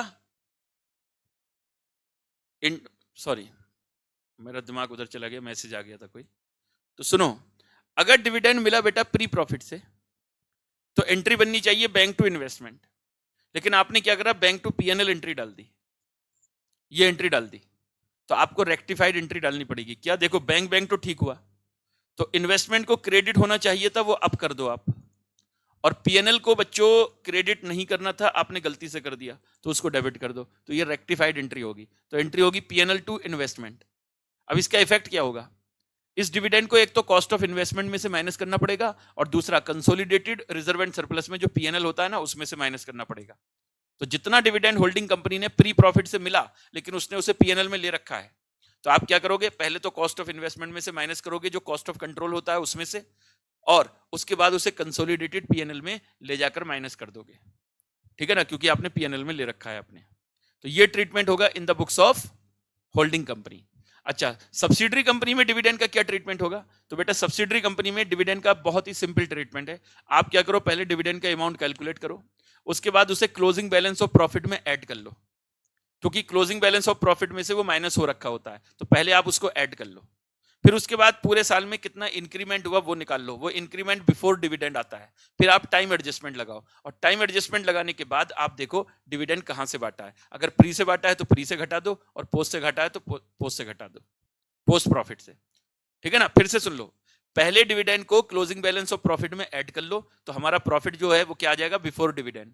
फिर उसमें से opening balance of profit minus करके देखो पूरे साल में कितना इंक्रीमेंट हुआ, फिर उस पर टाइम एडजस्टमेंट लगाओ। टाइम एडजस्टमेंट लगाने के बाद देखो डिविडेंड कहां से बांटा, प्री से बांटा तो प्री से माइनस कर दो, पोस्ट से बांटा तो पोस्ट से माइनस कर दो। बिल्कुल ट्रीटमेंट किसकी तरह है, एबनॉर्मल लॉस की तरह, या बोनस की एंट्री हो चुकी है उसकी तरह, ठीक है। अब सवाल है सर, अगर हमको कुछ गिवन नहीं है कि डिविडेंड कहां से बांटा, प्री से बांटा या पोस्ट से बांटा, तो बेटा देखो, अगर मैंने शेयर करंट ईयर में खरीदे हैं और डिविडेंड मिल रहा है प्रीवियस ईयर का, तो इसका मतलब प्रॉफिट भी प्रीवियस ईयर वाला ही यूज हुआ होगा, तो प्रीवियस ईयर का प्रॉफिट मेरे लिए क्या होगा, प्री प्रॉफिट, तो प्री प्रॉफिट से डिविडेंड मानेंगे। अगर शेयर मैंने करंट ईयर में खरीदे, डिविडेंड मिल रहा है प्रीवियस ईयर का, तो मान लो बेटा वो प्री डिविडेंड है, और पोस्ट डिविडेंड जो होगा ना वो नॉर्मली आपको गिवन होगा। नॉर्मली डिविडेंड प्री ही गिवन होगा आपको। क्यों प्री गिवन होगा? क्योंकि बेटा शेयर आपने करंट ईयर में खरीदे होंगे और डिविडेंड मिल रहा होगा आपको प्रीवियस ईयर का, तो प्रीवियस ईयर का ही प्रॉफिट यूज हुआ होगा उस डिविडेंड को बांटने के लिए। तो प्री डिविडेंड ही आप मानोगे नॉर्मली, अगर जब तक आपको स्पेसिफिकली ना गिवन हो कि भाई ये आपको पोस्ट प्रॉफिट से डिविडेंड मिला है। ठीक है, तो आपको क्या करना है, पहले डिविडेंड की कैलकुलेशन करो, क्लोजिंग बैलेंस, ये कहां की बात कर रहा हूं, एओपी की, यानी सब्सिडरी कंपनी की बुक्स में। तो एओपी में पहले क्लोजिंग बैलेंस ऑफ प्रॉफिट में डिविडेंड को ऐड कर लो, पूरा डिविडेंड ऐड कर लो, फिर पूरे साल में कितना इंक्रीमेंट हुआ वो निकालो, फिर टाइम एडजस्टमेंट लगाओ, और अगर प्री प्रॉफिट से डिविडेंड बांटा है तो प्री से माइनस कर दो, पोस्ट प्रॉफिट से डिविडेंड बांटा है तो पोस्ट से माइनस कर दो। ठीक है, और अगर कुछ गिवन नहीं है तो बेटा प्रीवियस ईयर का डिविडेंड ही करंट ईयर में मिल रहा होगा, और जबकि शेयर आपने करंट ईयर में खरीदे होंगे, तो आपके शेयर खरीदने से पहले कंपनी जो कमा चुकी थी उसमें से वो डिविडेंड बांट रही है। ठीक है, तो डिविडेंड वो नॉर्मली प्री होगा, इसलिए प्री प्रॉफिट से डिविडेंड माइनस करेंगे। तो दोनों की बुक में मैंने होल्डिंग और सब्सिडरी दोनों की बुक में ट्रीटमेंट बता दिया। तो देखिए यहां पर, when in current year there is dividend declared by subsidiary company after the purchase of share by holding company, then holding company will also receive dividend from subsidiary company as major shareholder. Treatment of dividend by holding company will depend whether dividend is received out of pre profit or post profit. अब देखिए treatment क्या होगा, dividend received from pre acquisition profit, it will be treated as recovery of cost and credited to investment account. Dividend received from post acquisition profit, it will be treated as income and credited to profit and loss account. Sometime dividend received from subsidiary company out of pre profit, but it is credited to P&L. In this case a rectification entry will be passed by holding company as under P&L account debit to investment account. और इस entry का effect क्या होगा, dividend received by holding company will be deducted from consolidated PNL in consolidated reserve and surplus और from cost of investment in cost of control. ये आपका treatment होगा किसकी बुक में, होल्डिंग कंपनी की बुक में। अच्छा, फिर आते हैं, देखो बेटा, dividend declared by subsidiary company in AOP. तो एओपी में क्या होगा, पहले डिविडेंड का अमाउंट कैलकुलेट करो, उसके बाद dividend amount in closing balance of profit में ऐड कर दो सब्सिडरी कंपनी के एओपी में, फिर calculate increase in profit in current year, time adjustment लगाओ और डिडक्ट डिविडेंड फ्रॉम प्री और post profit from where dividend was declared. If dividend of previous year is declared in current year and shares are purchased by holding company in current year, then dividend will be assumed to be declared out of pre-acquisition profit, यानी out of profit of previous year. आपने share खरीदे पिछले साल, sorry current year में, dividend मिल रहा है previous year के profit से, तो बेटा फिर प्री प्रॉफिट से ही मिल रहा होगा। ठीक है, तो ये डिविडेंड का ट्रीटमेंट हो गया। आइए इसका एग्जाम्पल देखो, इसका एग्जाम्पल देख लो।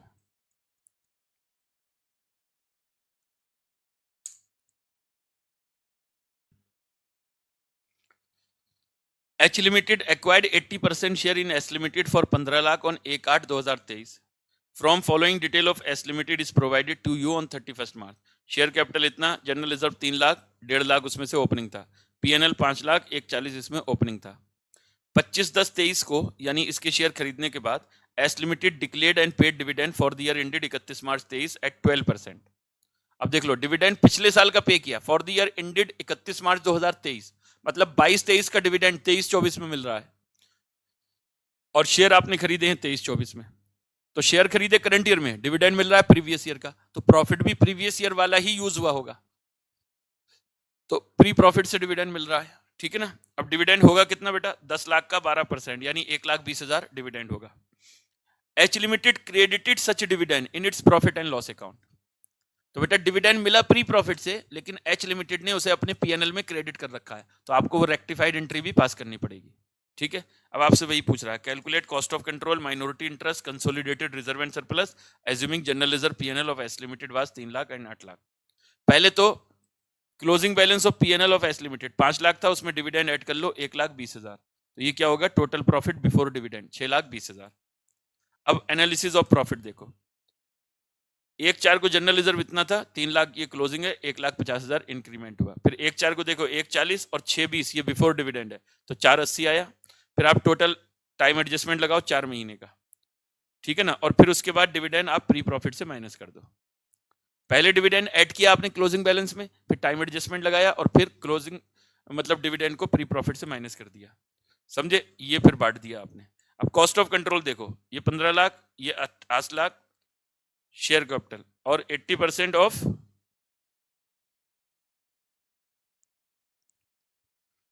इसमें बेटा मिस्टेक कर दी है, इसमें से बेटा प्री डिविडेंड भी माइनस होगा। 80% ऑफ प्री डिविडेंड,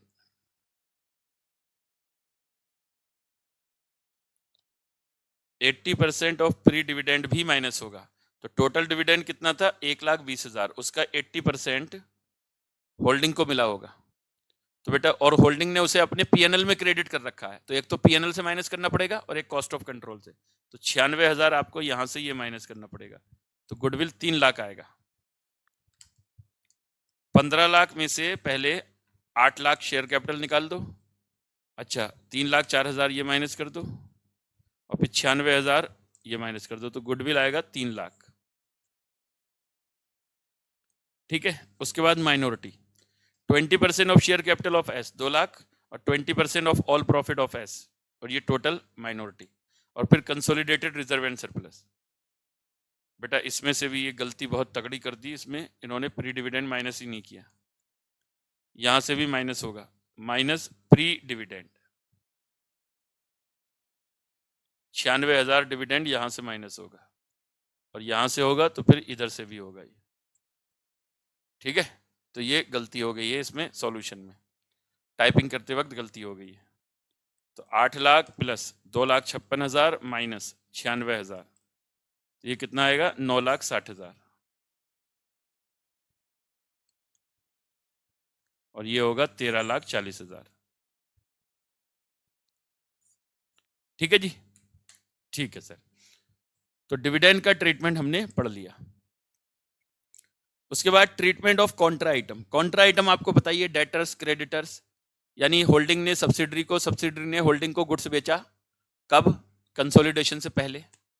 ठीक है ना, और कंसोलिडेशन की डेट पर दोनों का अकाउंट अनसेटल्ड है, तो एक के डेटर्स में होंगे, दूसरे के क्रेडिटर्स में होंगे, या एक के बीआर में होंगे, दूसरे के बीपी में होंगे, एक के लिए लोन रिसीवेबल दिख रहा होगा, दूसरे के लिए लोन पेबल दिख रहा होगा। तो कंसोलिडेटेड बैलेंस शीट बनाते वक्त आपको दोनों जगह से माइनस करना है। जितना अमाउंट ड्यू है एक दूसरे को, वो डेटर से भी घटाना है, क्रेडिटर से भी घटाना है, बीआर से घटाना है, बीपी से घटाना है, loan receivable, loan payable.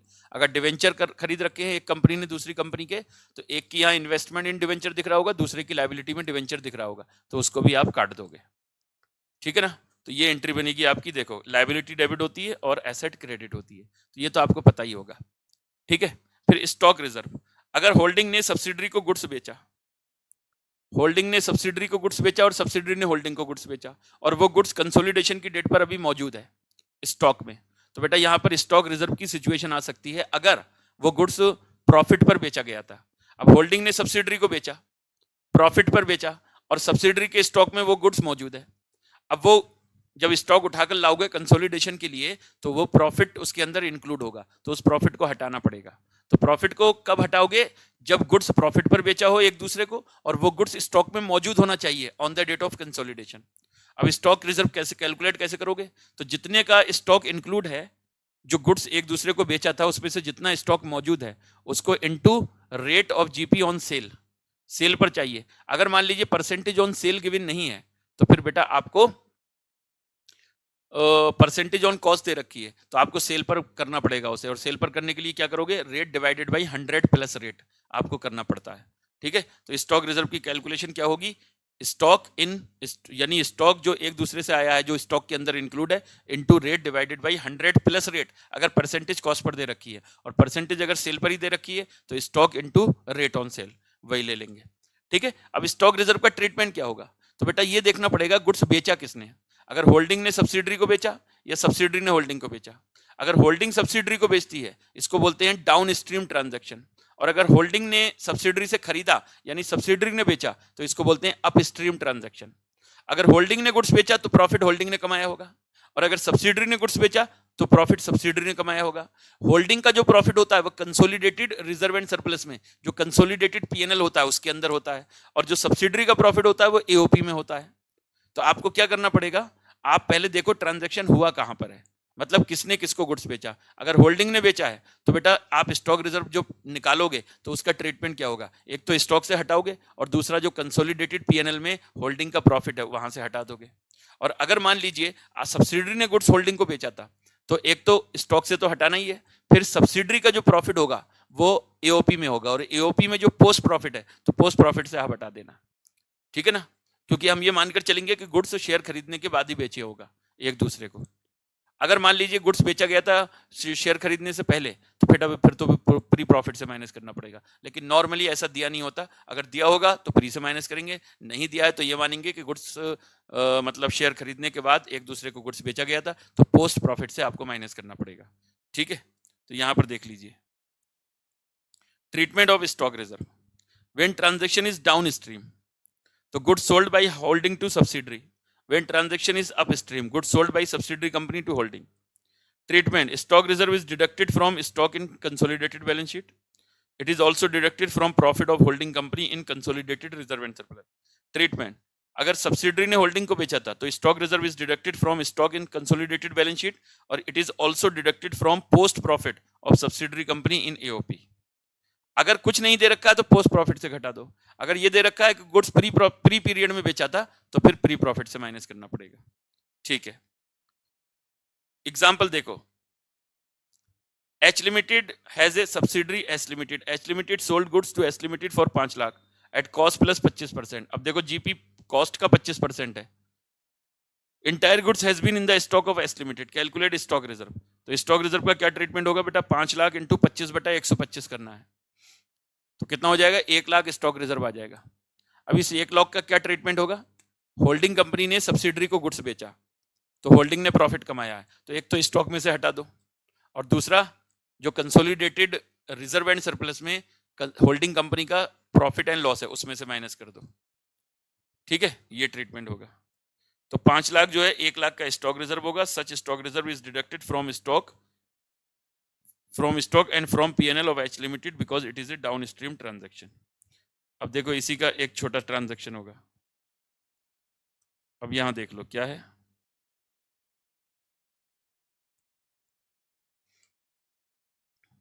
H Limited has a subsidiary H Limited, subsidiary sold goods to H Limited for 8 lakh at cost plus 20%। अब सब्सिडरी ने होल्डिंग को बेचा, 3 लाख का गुड्स अभी भी H Limited के स्टॉक में है, तो इस 3 लाख पर स्टॉक रिजर्व निकलेगा, तो 3 लाख इंटू रेट है 20% ऑन कॉस्ट, तो इंटू 20/120, तो कितना हो जाएगा 50,000, तो 50,000 स्टॉक रिजर्व हो गया। अब इस 50,000 का क्या ट्रीटमेंट होगा, एक तो स्टॉक से माइनस होगा, और दूसरा एओपी में पोस्ट प्रॉफिट से माइनस हो जाएगा, क्योंकि सब्सिडरी ने प्रॉफिट कमाया और सब्सिडरी का प्रॉफिट एओपी में होता है, तो वहां से माइनस हो जाएगा। तो stock reserve 3,50,000, such stock reserve is deducted from stock and from post profit and loss of S limited in AOP because it is a upstream transaction, ठीक है। अब एक और एडजस्टमेंट एंट्री है बच्चों, और वो है revaluation of asset of subsidiary company on the date of acquisition of share by holding company. अब ये क्या है, जैसे मान लो होल्डिंग कंपनी जिस दिन शेयर एक्वायर करती है उस दिन उसने सब्सिडरी कंपनी की एसेट को रिवैल्यू किया, तो कंसोलिडेटेड बैलेंस शीट में आपको क्या करना पड़ेगा, जो एसेट रिवाइज्ड वैल्यू आई है वही अपनी कंसोलिडेटेड बैलेंस शीट में ऐड करोगे by deducting depreciation on revised value. मतलब ये जैसे देखो 1/4/2024 और 1/31 2025 आपने यहां शेयर एक्वायर किए। अब यहां पर सब्सिडरी कंपनी का एक एसेट था 10 लाख का, जिसे आपने यहां 12 लाख में वैल्यू किया, ठीक है। अब इस पर रेट ऑफ डेप्रिसिएशन है 10%। तो जब कंसोलिडेटेड बैलेंस शीट आप यहां बनाओगे तो आप यहां पर अब 10 लाख रुपए ऐड नहीं करोगे, अब आप 12 लाख ऐड करोगे, लेकिन डेप्रिसिएशन घटाने के बाद रिवाइज्ड वैल्यू पर। तो 12 लाख में से आप 10% डेप्रिसिएशन घटाओगे, मतलब 1/20, समझे, और 10,80,000 रुपए आप कंसोलिडेटेड बैलेंस शीट में अपनी एसेट के साथ में ऐड करोगे, मतलब रिवैल्यूड फिगर को अपने साथ ऐड करोगे। अब ये जो रिवैल्यूएशन हुआ है इसका ट्रीटमेंट क्या होगा, तो बेटा देखो 10 लाख की चीज 12 पर वैल्यू की तो 2 लाख का प्रॉफिट हो गया। तो ये प्रॉफिट किस दिन हुआ है, एक्विजिशन की डेट पर। तो एक्विजिशन की डेट तक सब्सिडरी का जो भी प्रॉफिट होता है वो सब का सब प्री प्रॉफिट होता है। तो इसे आप क्या करोगे, 2 लाख रुपए के प्रॉफिट को आप जो अपना एओपी बनाते हो ना, एओपी में ले जाकर जो प्री प्रॉफिट है उसमें ऐड कर दो, प्रॉफिट ऑन रिवैल्यूएशन 2 लाख रुपए का, समझ गए। अच्छा, अब उसके बाद देखो, अगर मान लो ये एसेट है आपकी 10 लाख, अब जो स्टैंड अलोन बैलेंस शीट है सब्सिडरी कंपनी का, उसमें ये एसेट यहां पर 9 लाख रुपए दिख रहा होगा, 9 लाख रुपए दिख रहा होगा। सर क्यों 9 लाख रुपए दिख रहा होगा, क्योंकि इसने डेप्रिसिएशन अपने 10 लाख पर ही लगाया होगा। भाई जब इसने अकाउंट बनाए होंगे सब्सिडरी कंपनी ने, तो उसने जो डेप्रिसिएशन लगाया होगा वो 10 लाख पर ही लगाया होगा। तो 10 लाख का 10%, तो 1 लाख रुपए ही डेप्रिसिएशन लगा होगा सब्सिडरी की बुक में। तो जो प्रॉफिट है एओपी में, उसमें से 1 लाख का ही डिविडेंड, मतलब 1 लाख का ही डेप्रिसिएशन घटा हुआ होगा। अब यहां पर आपने एसेट को रिवैल्यू कर दिया, तो वो कितने पे किया? 12 लाख पर। तो अब रिवाइज बैलेंस शीट में, यानी कंसोलिडेटेड बैलेंस शीट में जो डेप्रिसिएशन लगा वो 1.20 पर लगा। तो बेटा मतलब 12 लाख पर लगा, तो डेप्रिसिएशन कितना हुआ? 1.20। तो डेप्रिसिएशन आपने अभी तक लगाया है 1 लाख, जबकि लगना चाहिए रिवाइज वैल्यू के हिसाब से 1.20। तो 20,000 का आपको और डेप्रिसिएशन एओपी में से माइनस करना पड़ेगा। इसको बोलते हैं additional depreciation due to revaluation. तो एडिशनल डेप्रिसिएशन जब भी रिवैल्यूएशन होगा और अपवर्ड रिवैल्यूएशन होगा, तो आपको पोस्ट पीरियड का, यानी जिस दिन रिवैल्यूएशन हुआ एक्विजिशन की डेट पर, वहां से लेकर कंसोलिडेशन की डेट तक जितना भी एडिशनल डेप्रिसिएशन है वो पोस्ट प्रॉफिट में से माइनस करके दिखाना पड़ेगा। समझ गए? अच्छा, इसका उल्टा सेविंग भी हो सकता है डेप्रिसिएशन में। मान लो रिवैल्यूएशन प्रॉफिट की जगह लॉस हो जाए, तो डेप्रिसिएशन लगाया आपने ज्यादा होगा, जबकि लगेगा कम रिवैल्यूएशन फिगर के हिसाब से। तो फिर अगर सेविंग इन डेप्रिसिएशन है तो वो पोस्ट प्रॉफिट में ले जाकर ऐड कर देंगे। ठीक है, तो यहां पर देखिए मैं आपको पढ़वा देता हूं। When holding company acquire shares, then it may be possible that some of the asset of subsidiary company are revalued on the date of acquisition of share, the effect of which has not yet given. Profit or loss on revaluation will be treated as pre-acquisition profit or loss from holding company for holding company, and it is considered for calculation of goodwill or capital reserve in cost of control. Revised value of asset of subsidiary company will be added with asset of holding company in CBS after deducting depreciation on revised value for post period. तो value of asset to be shown in CBS कैसे होगा? तो holding company का अपना जो value है, फिर revise value of asset of subsidiary company और depreciation on revise value post period का माइनस कर देना है। तो ये वैल्यू आएगी जो बैलेंस शीट में शो करनी है। अगर कोई एडिशनल डेप्रिसिएशन है या सेविंग इन डेप्रिसिएशन है, उसको बेटा आप लोग क्या करोगे? उसे पोस्ट प्रॉफिट में एओपी में एडजस्ट कर दोगे। अगर एडिशनल डेप्रिसिएशन है तो पोस्ट प्रॉफिट से माइनस हो जाएगा, और अगर सेविंग इन डेप्रिसिएशन है तो पोस्ट प्रॉफिट में ले जाकर ऐड कर देंगे। एडिशनल डेप्रिसिएशन कैसे निकालना है? Depreciation on new value of asset for post period और depreciation on old value of asset for post period. मतलब जितना डेप्रिसिएशन लगना चाहिए पोस्ट पीरियड में रिवाइज वैल्यू पर, और जितना डेप्रिसिएशन ऑलरेडी आप लगा चुके हो ओल्ड वैल्यू पर, तो उन दोनों का जो डिफरेंस होगा वो या तो एडिशनल डेप्रिसिएशन होगा या सेविंग होगा। डेप्रिसिएशन लगाया है आपने कम, लगना चाहिए ज्यादा, तो और लगाना पड़ेगा, तो वो एडिशनल डेप्रिसिएशन होगा। डेप्रिसिएशन आपका लगना चाहिए ज्यादा लेकिन आपने कम लगा रखा था, मतलब लगना चाहिए कम और लगा रखा था ज्यादा, तो सेविंग इन डेप्रिसिएशन होगा। Additional depreciation is deducted and saving in depreciation is added in post profit in OOP. ठीक है? ठीक है सर। ये बेटा एक क्वेश्चन है, जरा देख लो। आइए इसको दिखाते हैं।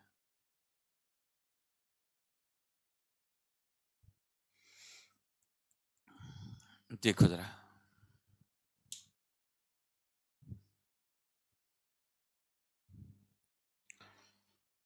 The balance sheet of H limited, example number 8 है, and S limited on 31st March 24 is given below. Share capital, general reserve, PNL, current liability. Machinery 5 lakh और 270, furniture 2 lakh 120, investment in share in S limited 480, current asset इतना।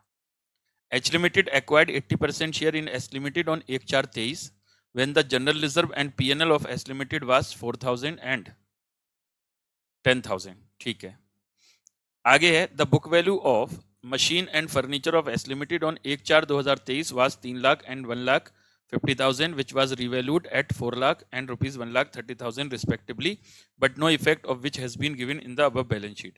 Calculate cost of control, minority interest and consolidated reserve and surplus. अब जरा question देखें। कहते हैं 1 अप्रैल 2023 को machine था 3 लाख का, जबकि 31 मार्च को मशीन है 270 का। इसका मतलब इस पर 30,000 का डेप्रिसिएशन लग चुका है। तो 3 लाख पर 30,000 का डेप्रिसिएशन, तो अगर रेट ऑफ डेप्रिसिएशन निकालोगे तो देखो मशीन का 10% है। ठीक है, फर्नीचर देखो 1 अप्रैल को था 150, जबकि बैलेंस शीट में दे रखा है 120, तो इस पर भी 30,000 का डेप्रिसिएशन लग गया, लेकिन 30,000 1.5 लाख पर, तो इसका रेट ऑफ डेप्रिसिएशन होगा बेटा 20%। मतलब 30,000 डिवाइडेड बाई 1.5 लाख इंटू 100, तो पहले तो रेट ऑफ डेप्रिसिएशन आ गया। अगर रेट ऑफ डेप्रिसिएशन गिवन हो तो अच्छी बात, नहीं गिवन है तो निकालना पड़ेगा ओपनिंग बैलेंस और क्लोजिंग बैलेंस को कंपेयर करके। अब ये जो 3 लाख है इसको रिवैल्यू किया गया 4 लाख पर, और ये जो 150 है इसको रिवैल्यू किया गया 130 पर। तो मशीन पर तो फायदा हो गया 1 लाख का और फर्नीचर पर घाटा हो गया 20,000 का। तो अगर नेट प्रॉफिट ऑन रिवैल्यूएशन देखा जाए तो 80,000 हुआ। ये 80,000 का प्रॉफिट प्री एक्विजिशन प्रॉफिट माना जाएगा और इसे एओपी में ले जाकर ऐड कर देंगे प्री प्रॉफिट में। ठीक है, अच्छा जी। उसके बाद में अब कंसोलिडेटेड बैलेंस शीट में जब आप दिखाओगे तो क्या दिखाओगे? देखो 4 लाख में से आप 10% घटाकर दिखाओगे, मतलब 3,60,000 जो है वो आपका बैलेंस शीट, इस 5 लाख के अंदर 3,60,000 आप दिखाओगे बैलेंस शीट में। और फर्नीचर जो है वो 1,30,000 में से 20% डेप्रिसिएशन घटाकर, मतलब 1,30,000 माइनस 26,000 यानी 20%, तो 1,04,000 का फर्नीचर आप दिखाओगे।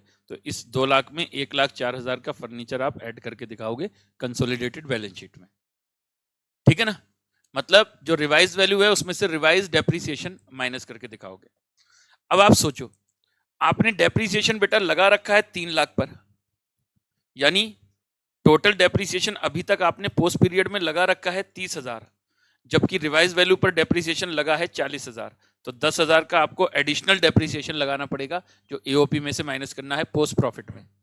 और फर्नीचर पर डेप्रिसिएशन की सेविंग होगी, मतलब आपका डेप्रिसिएशन लग चुका है ऑलरेडी 30,000, जबकि लगना चाहिए था 26,000, तो 4,000 की सेविंग होगी डेप्रिसिएशन की। तो ये भी एओपी में ले जाकर इसको ऐड कर देंगे। तो इन्हीं सब चीजों को देखो यहाँ पर मैंने वर्किंग नोट में बनाकर दिखाया। पहले तो रेट ऑफ डेप्रिसिएशन, मशीन का 10%, फर्नीचर का 20%।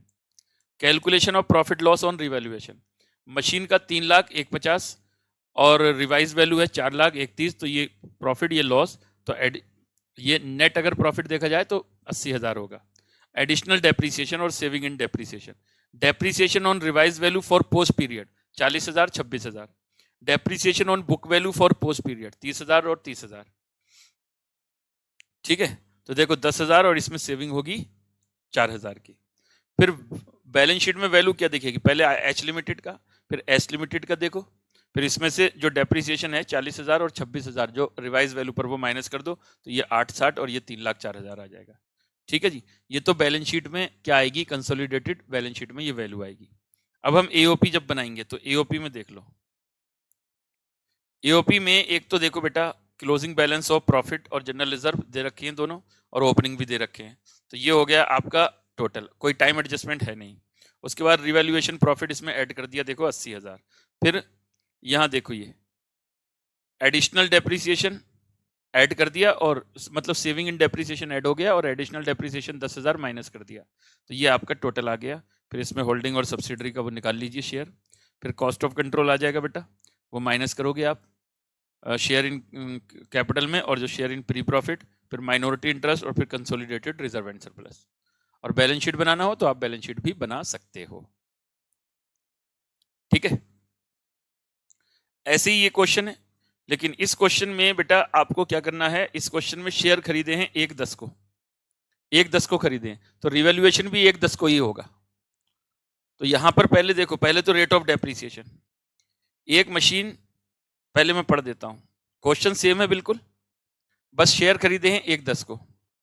तो H limited acquired 70% in S limited on 1/10/23 when the general reserve and PNL of S limited was 20 and 50। Book value of machine and furniture 1/4/23 को था 12/6 which was revalued 16 lakh and 5/20 respectively on 1/10, but no effect has been given. अब पहले तो देखो 1/4 को value थी 12 लाख और balance sheet में 10/80 दे रखी है, तो 10% डेप्रिसिएशन लग गया होगा। इस पर 6 लाख देखो और ये 5 लाख दे रखा है, तो 15% डेप्रिसिएशन लगा होगा क्योंकि 90,000 लगा है, तो 90,000 डिवाइडेड बाई 6 लाख इंटू 100, तो 15% डेप्रिसिएशन फर्नीचर पर लग गया होगा। अब 1/10 को रिवैल्यूएशन हुआ है, तो पहले जानते हो ये जो 12 लाख और 6 लाख है ये वैल्यू है 1/4 की, हमें पहले इस वैल्यू को 1/10 पर लाना पड़ेगा, फिर 1/10 पर लाकर उसका कंपैरिजन 5/20 और 16 लाख से करना पड़ेगा। तो पहले तो रेट ऑफ डेप्रिसिएशन आ गया। फिर देखिए प्रॉफिट लॉस, तो बुक वैल्यू 1/4 को ये है, फिर 6 महीने का पहले डेप्रिसिएशन लगा होगा, देखो 60,000 45,000, ठीक है 10% और 15%। फिर बुक वैल्यू 1/10 को आ गई, फिर देखो रिवाइज वैल्यू 16 लाख 1/10 की, फिर यहाँ पर प्रॉफिट आ गया, और यहाँ पर ये देखो प्रॉफिट आया है और ये आया है लॉस, ठीक है ना। तो नेट प्रॉफिट देखा जाए तो 460 माइनस 35, 4,25,000 का नेट प्रॉफिट आ गया रिवैल्यूएशन पर। फिर एडिशनल डेप्रिसिएशन, तो पोस्ट पीरियड में डेप्रिसिएशन बेटा लग चुका है 80 और 39। कैसे भाई, 12 लाख असेट की वैल्यू थी, 10% के हिसाब से पूरे साल का डेप्रिसिएशन 80, मतलब डेप्रिसिएशन लगना चाहिए था 80, 16 लाख पर, सॉरी। तो 16 लाख इंटू 10% इंटू 6/12, तो पोस्ट पीरियड में यानी 1/10 को रिवैल्यूएशन हुआ, तो 1/10 से लेकर 31 मार्च तक 80,000 डेप्रिसिएशन होना चाहिए, जबकि लग कितना चुका है अब तक 60,000, तो एडिशनल डेप्रिसिएशन होगा 20। फिर इसमें देखो 39 लगना चाहिए, लग चुका है 45 पोस्ट पीरियड में, तो 6,000 की सेविंग होगी, ठीक है। और बैलेंस शीट में एसेट कैसे आएगी, देखो एच लिमिटेड की दे रखी है, फिर एस लिमिटेड की, और फिर पोस्ट पीरियड में जो रिवाइज डेप्रिसिएशन है 80 और 39 वो माइनस कर दो, ये वैल्यू आएगी जो बैलेंस शीट में जाएगी, समझे। और इधर देखो बेटा ये है हमारा एओपी, और एओपी में एडिशनल डेप्रिसिएशन और सेविंग एंड डेप्रिसिएशन इन्होंने एडजस्ट किया हुआ होगा, आप चेक कर लीजिए। ये देखो यहाँ पर पहले टाइम एडजस्टमेंट लगाई इन्होंने, फिर उसके बाद रिवैल्यूएशन प्रॉफिट यहाँ लाकर ऐड कर दिया, ये सेविंग इन डेप्रिसिएशन और एडिशनल डेप्रिसिएशन यहाँ से ये हो गया, फिर ये बांट दिया 70 और 30 में, फिर गुडविल निकाल लिया, माइनॉरिटी इंटरेस्ट और कंसोलिडेटेड रिजर्व एंड सरप्लस, ये रिवैल्यूएशन वाला भी एडजस्टमेंट हमारा हो गया। अच्छा, preference share in subsidiary company, अगर सब्सिडरी कंपनी के प्रीफरेंस शेयर्स, अगर सब्सिडरी कंपनी ने बेटा प्रीफरेंस शेयर, सब्सिडरी कंपनी में प्रीफरेंस शेयर कैपिटल है, तो उसका क्या ट्रीटमेंट होगा आपको देखना पड़ेगा। अगर होल्डिंग ने कोई भी शेयर नहीं खरीद रखा प्रीफरेंस, तो पूरा का पूरा प्रीफरेंस कैपिटल माइनॉरिटी में चला जाएगा। लेकिन मान लीजिए अगर कुछ शेयर सब्सिडरी कंपनी के होल्डिंग ने भी खरीद रखे हैं प्रीफरेंस, तो उसका ट्रीटमेंट क्या होगा, जो नहीं खरीद रखे वो तो माइनॉरिटी में चला जाएगा, जितना आपने खरीद रखा है वो वही इन्वेस्टमेंट को शेयर कैपिटल से कैंसिल करके वही कॉस्ट ऑफ कंट्रोल में दिखाएंगे। तो कॉस्ट ऑफ कंट्रोल जो बनाते हो तो कॉस्ट ऑफ इक्विटी शेयर वाला इन्वेस्टमेंट दिखाओगे, फिर cost of investment in preference share दिखाओगे, और वहीं से कॉस्ट ऑफ मतलब share in preference share capital, आपने जितने शेयर खरीद रखे हैं उतना प्रीफरेंस शेयर कैपिटल वहां से माइनस कर देंगे। यही ट्रीटमेंट होगा प्रीफरेंस शेयर का, ये सब लिखा हुआ है यहाँ पर। मतलब अगर आपने शेयर नहीं खरीद रखे तो सब माइनॉरिटी में चला जाएगा, अगर आपने कुछ शेयर खरीद रखे तो जितना खरीद रखा है उसकी cost of investment cost of control में, और जितना परसेंट शेयर कैपिटल है वो शेयर कैपिटल वहां से माइनस करके वो उसी इक्विटी वाले के साथ में आप दिखा दोगे। Negative minority interest, negative minority interest क्या होता है बेटा,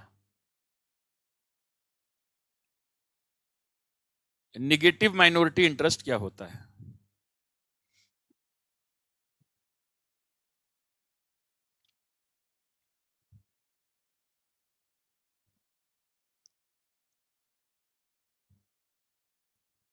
देखो जी निगेटिव माइनॉरिटी इंटरेस्ट क्या होता है, जैसे माइनॉरिटी इंटरेस्ट हर साल की बैलेंस शीट में आप लोगों को कैलकुलेट करना पड़ेगा, यानी हर साल जब भी कंसोलिडेटेड बैलेंस शीट बनेगा आप माइनॉरिटी इंटरेस्ट कैलकुलेट करते हो। अगर शेयर खरीदने के बाद सब्सिडरी कंपनी में लॉसेस शुरू हो जाएं, तो जैसे सब्सिडरी में हम माइनॉरिटी का प्रॉफिट माइनॉरिटी में ले जाकर ऐड करते हैं, ऐसे ही अगर लॉस होगा तो वहां से माइनस करेंगे। तो एक दिन ऐसा होगा, मान लो इतने लॉसेस हो गए कि माइनॉरिटी का इंटरेस्ट निगेटिव में चला जाए, तो AS21 कहता है कि माइनॉरिटी के इंटरेस्ट को निगेटिव में हमें कभी दिखाना नहीं है। क्यों नहीं दिखाना, क्योंकि हम माइनॉरिटी के इंटरेस्ट निगेटिव में दिखा ही नहीं सकते, हम उसे अगर निगेटिव हो जाए तो नील वैल्यू पर दिखाएंगे, और फिर माइनॉरिटी के हिस्से का जो भी शेयर होगा हम उसे अपने कंसोलिडेटेड पीएनएल में से, जो हमारा पीएनएल का बैलेंस होता है उसमें से एडजस्ट करते जाएंगे, ठीक है, उसमें से एडजस्ट करते जाएंगे। कैसे, जैसे देखो माइनॉरिटी का हिस्सा था बच्चों 10 लाख, अब पहले लॉस आ गया, पहले साल माइनॉरिटी के शेयर ऑफ लॉस आ गया 9 लाख, तो अभी 1 लाख बचा, तो अभी 1 लाख माइनॉरिटी इंटरेस्ट आ जाएगा। अगले साल जाकर 5 लाख का फिर लॉस हो गया, और इसमें माइनॉरिटी का शेयर है मान लो 2 लाख, तो अब 2 लाख माइनस करोगे तो माइनॉरिटी का हिस्सा 1 लाख माइनस में चला गया, तो अब ये माइनस में आप नहीं दिखा सकते, अब इस 1 लाख जो माइनस में चला गया इसे होल्डिंग कंपनी अपने पीएनएल से माइनस करके दिखाएगी कंसोलिडेटेड बैलेंस शीट में, समझे, माइनस में नहीं दिखाओगे। फिर अगले साल जाकर फिर 50,000 का इनका लॉस हो गया, तो इसे भी होल्डिंग कंपनी अपने पीएनएल में माइनस करके दिखाएगी। अब उसके अगले साल जाकर मान लो प्रॉफिट होना चालू हो गया, और माइनॉरिटी का प्रॉफिट आ गया मान लो 1,25,000, तो बेटा अब ये 1,25,000 अभी माइनॉरिटी में ऐड नहीं होगा। अब पहले होल्डिंग कंपनी जितना लॉस अपने पीएनएल में डाल चुकी है उतने तक का प्रॉफिट होल्डिंग के पीएनएल में क्रेडिट होगा। तो होल्डिंग कंपनी कितना डाल चुकी थी, 1,00,000 पहले और 50,000 बाद में, यानी 1,50,000। तो पहले ये 1,25 पीएनएल में चला जाएगा होल्डिंग कंपनी के। फिर अगले साल जाकर मान लो फिर से 60,000 का प्रॉफिट हुआ, तो 60,000 में से जो 25,000 का लॉस अभी भी बचा हुआ है जो होल्डिंग कंपनी पीएनएल में डाल चुकी थी, तो वो पहले पीएनएल में डालेंगे, बाकी जो 35 का बचा वो माइनॉरिटी में जाएगा। तो क्या होता है अगर कभी भी माइनॉरिटी इंटरेस्ट नेगेटिव में चला जाए, माइनॉरिटी इंटरेस्ट अगर कभी भी नेगेटिव में चला गया तो उसे आप नेगेटिव में नहीं दिखाओगे, नील वैल्यू पर दिखाओगे, और जितना नेगेटिव पार्ट है वो होल्डिंग कंपनी अपने पीएनएल से माइनस करके दिखाएगी। फिर अगले सालों में जैसे जैसे लॉस आता रहेगा होल्डिंग कंपनी अपने पीएनएल में माइनस करके दिखाती रहेगी। बाद में जाकर अगर प्रॉफिट होना चालू होता है तो होल्डिंग कंपनी क्या करेगी, होल्डिंग कंपनी उसको पहले जितने तक का वो लॉस अपने पीएनएल में माइनस कर चुकी है उतने तक का प्रॉफिट वो अपने पीएनएल में ऐड करेगी, और जब वो अपना पूरा रिकवरी कर लेगी उसके बाद जाकर माइनॉरिटी में ऐड होना चालू होगा। तो एक क्वेश्चन है, जरा वो क्वेश्चन देख लो यहां पर। ये देखो, H Limited acquired 70% of equity share of S Limited on 1/4/2016 at a cost of rupees 50 lakh when B Limited had an equity share capital 50 lakh and reserve and surplus 4 lakh. तो जिस दिन शेयर खरीदे उस दिन शेयर कैपिटल था 50 और reserve and surplus था 4, तो 54 लाख का नेट एसेट था। इसका 70% आपने खरीद रखा है, तो गुडविल कैपिटल रिजर्व आप निकाल सकते हो। तो 54 लाख इंटू 70%, तो 37,80,000 माइनस 50 लाख, तो 12,20,000 का तो गुडविल आ गया। ठीक है, और माइनॉरिटी इंटरेस्ट कितना आ गया, जिस दिन शेयर खरीदे उस दिन 54 लाख का 30% माइनॉरिटी आ गया, यानी 16,20,000 माइनॉरिटी आ गया। फिर कहते हैं in 4 consecutive years S limited fared badly and suffered losses 12, 50, 20 lakh, 25 lakh, 6 lakh respectively. फिर इन 20-21 उसको प्रॉफिट चालू हुआ और पहले 2.5 लाख का प्रॉफिट हुआ, फिर इन अगले 2 सालों में 5 लाख और 7.5 लाख का प्रॉफिट हुआ। अब आपसे कहता है show the minority interest and cost of control at the end of each year for the purpose of consolidation, यानी हर साल का कॉस्ट ऑफ कंट्रोल। तो बेटा कॉस्ट ऑफ कंट्रोल तो एक ही बार बनेगा, एक बार वो बन गया, गुडविल निकल आया, तो वो हर बार वही रहेगा, लेकिन माइनॉरिटी इंटरेस्ट हर साल चेंज होगा। तो ये देखो, ये मैंने यहां पर कैलकुलेट किया हुआ, ये देखिए। सबसे पहले तो cost of control, cost of investment 50 lakh, 70% of capital and reserve and surplus, तो 37, तो 12-20 का गुडविल आ गया। फिर माइनॉरिटी इंटरेस्ट, अब माइनॉरिटी इंटरेस्ट देखो, माइनॉरिटी इंटरेस्ट, फिर share of minority interest born by H limited, मतलब उसका जो लॉस का हिस्सा है वो होल्डिंग कंपनी जो बेयर करेगी, और गुडविल, गुडविल तो एक ही आएगा हर बार, देखो 12-20, 12-20, 12-20, हमेशा 12-20 ही आएगा, जो एक बार कैलकुलेट हो गया। अब माइनॉरिटी इंटरेस्ट जिस दिन शेयर खरीदे उस दिन 16-20 था, पहले साल लॉस हुआ 12,50,000 का, 30% इसमें से माइनस कर दो, ठीक है। फिर बैलेंस 31 मार्च 23 को माइनॉरिटी इंटरेस्ट बचा 12,45, फिर इस बार लॉस हुआ 20 लाख, उसका 30% 6 लाख माइनस कर दो, बैलेंस बचा माइनॉरिटी का 12,45। उसके बाद 20 लाख का लॉस हुआ 30%, तो 6 लाख का फिर से लॉस हो गया इसका माइनॉरिटी का, तो अब बैलेंस बचा 6,45। फिर 25 लाख का लॉस हुआ 30%, तो बेटा 30% हुआ 25 लाख का 30%, 25 लाख का 30% हुआ 7.5 लाख। अब 7.5 लाख में से 6,45 का ही माइनॉरिटी इंटरेस्ट बचा हुआ था, तो इसमें से 6,45 माइनस करो, तो 1,05,000 होल्डिंग कंपनी बियर करेगी और 6,45 यहां से माइनस हो जाएगा, तो माइनॉरिटी आ जाएगा अब नील। अगले साल फिर 6 लाख का लॉस हुआ, अब 6 लाख का पूरा होल्डिंग कंपनी बियर करेगी, यानी होल्डिंग कंपनी में से माइनस कर दिया जाएगा, तो होल्डिंग कंपनी ने अब तक 2,85 का लॉस बियर कर लिया, ठीक है। फिर 2.5 लाख का लॉस हुआ, सॉरी प्रॉफिट हुआ 2.5 लाख का, यानी इस बार 2.5 लाख का प्रॉफिट हुआ, शेयर इन प्रॉफिट, तो 2.5 लाख का 30%। तो अब ये प्रॉफिट अभी माइनॉरिटी को नहीं मिलेगा, ये 2,85 का जो लॉस बियर कर चुका है, तो पहले 75,000 अब इसमें डाला जाएगा, तो इसका अभी भी 2,10 का लॉस बचा हुआ है जो ये बियर करेगा। फिर 5 लाख का प्रॉफिट हुआ, उसका 30%, तो 1.5 लाख बोले इसमें चला जाएगा, अभी भी इसका 60,000 का वो बचा हुआ है, ठीक है ना। अब अगली बार 7.5 लाख का प्रॉफिट हुआ, अब इसका 30%, तो 7.5 लाख का 30% कितना हुआ 2,25, तो 2,25 में से पहले 60,000 तो इसमें चला जाएगा, बाकी जो बचा 1,65 वो माइनॉरिटी में चला जाएगा। अब माइनॉरिटी का हिस्सा 1,65,000 है। ये क्वेश्चन है हमारा, ठीक है।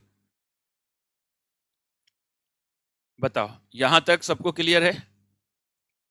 ठीक है, अब बात करते हैं डिफरेंट अकाउंटिंग पॉलिसीज। अब डिफरेंट अकाउंटिंग पॉलिसी का क्या मतलब होता है बच्चों? डिफरेंट अकाउंटिंग पॉलिसी का ये मतलब होता है कि मान लो होल्डिंग कंपनी जो है वो स्टॉक की वैल्यू कर रही है फीफो बेसिस पर और सब्सिडरी कंपनी कर रही है वेटेड एवरेज बेसिस पर।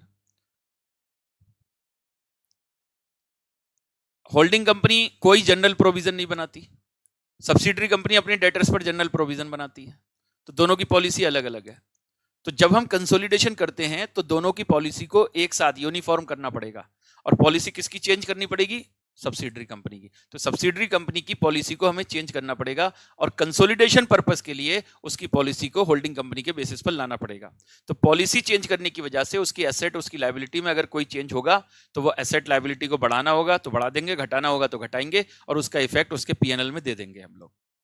ठीक है, जैसे मान लो एसेट बढ़ानी पड़ी तो एसेट बढ़ेगा तो इधर से सब्सिडरी कंपनी का प्रॉफिट भी बढ़ाना पड़ेगा। अगर एसेट घटा तो एसेट को घटाओगे, साथ में प्रॉफिट भी घटाना पड़ेगा। तो एओपी वगैरह बनाने से पहले पॉलिसी को चेंज करना पड़ेगा, उसके बाद में सब एओपी वगैरह हम लोग स्टार्ट करेंगे।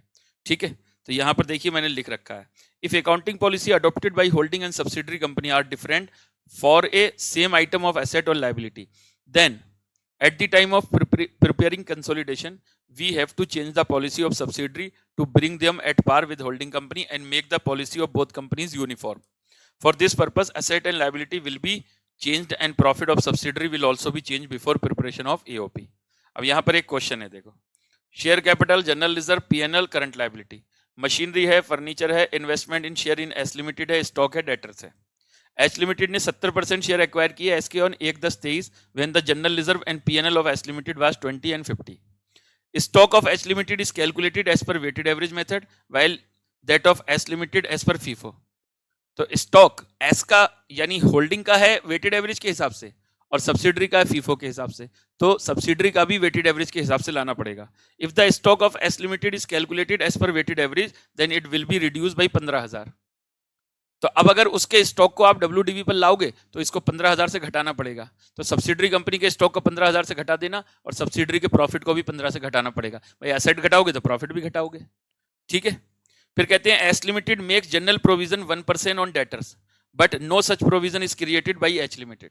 तो यहां पर देखो इसके जो डेटर्स है ना, ये 40,200, ये 1% प्रोविजन घटाने के बाद होंगे, यानी ये 99% के बराबर वैल्यू होगी इसकी। ये 19,800 जो है तो इसको 99% के बराबर वैल्यू होगी। तो अगर इसको मैं 99% से डिवाइड कर दूं तो ये आ जाएगा आपका पूरा 100% पर, तो 20,000। तो इसका मतलब ये है कि 200 रुपए का प्रोविजन आपको डेटर्स में ऐड करना पड़ेगा और इधर पीएनएल में भी 200 रुपए ऐड करने पड़ेंगे। भाई एसेट बढ़ाओगे तो पीएनएल भी बढ़ाना पड़ेगा, तो इधर 200 रुपए ऐड करने पड़ेंगे। तो एओपी से पहले आपको ये पॉलिसी को यूनिफॉर्म करना पड़ेगा। ठीक है, उसके बाद अब बैलेंस शीट जब बनाएंगे तो स्टॉक में से 15,000 घटाकर हम अपनी स्टॉक के साथ ऐड करेंगे और डेटर्स में 200 रुपए ऐड करके हम अपने डेटर्स के साथ ऐड करेंगे।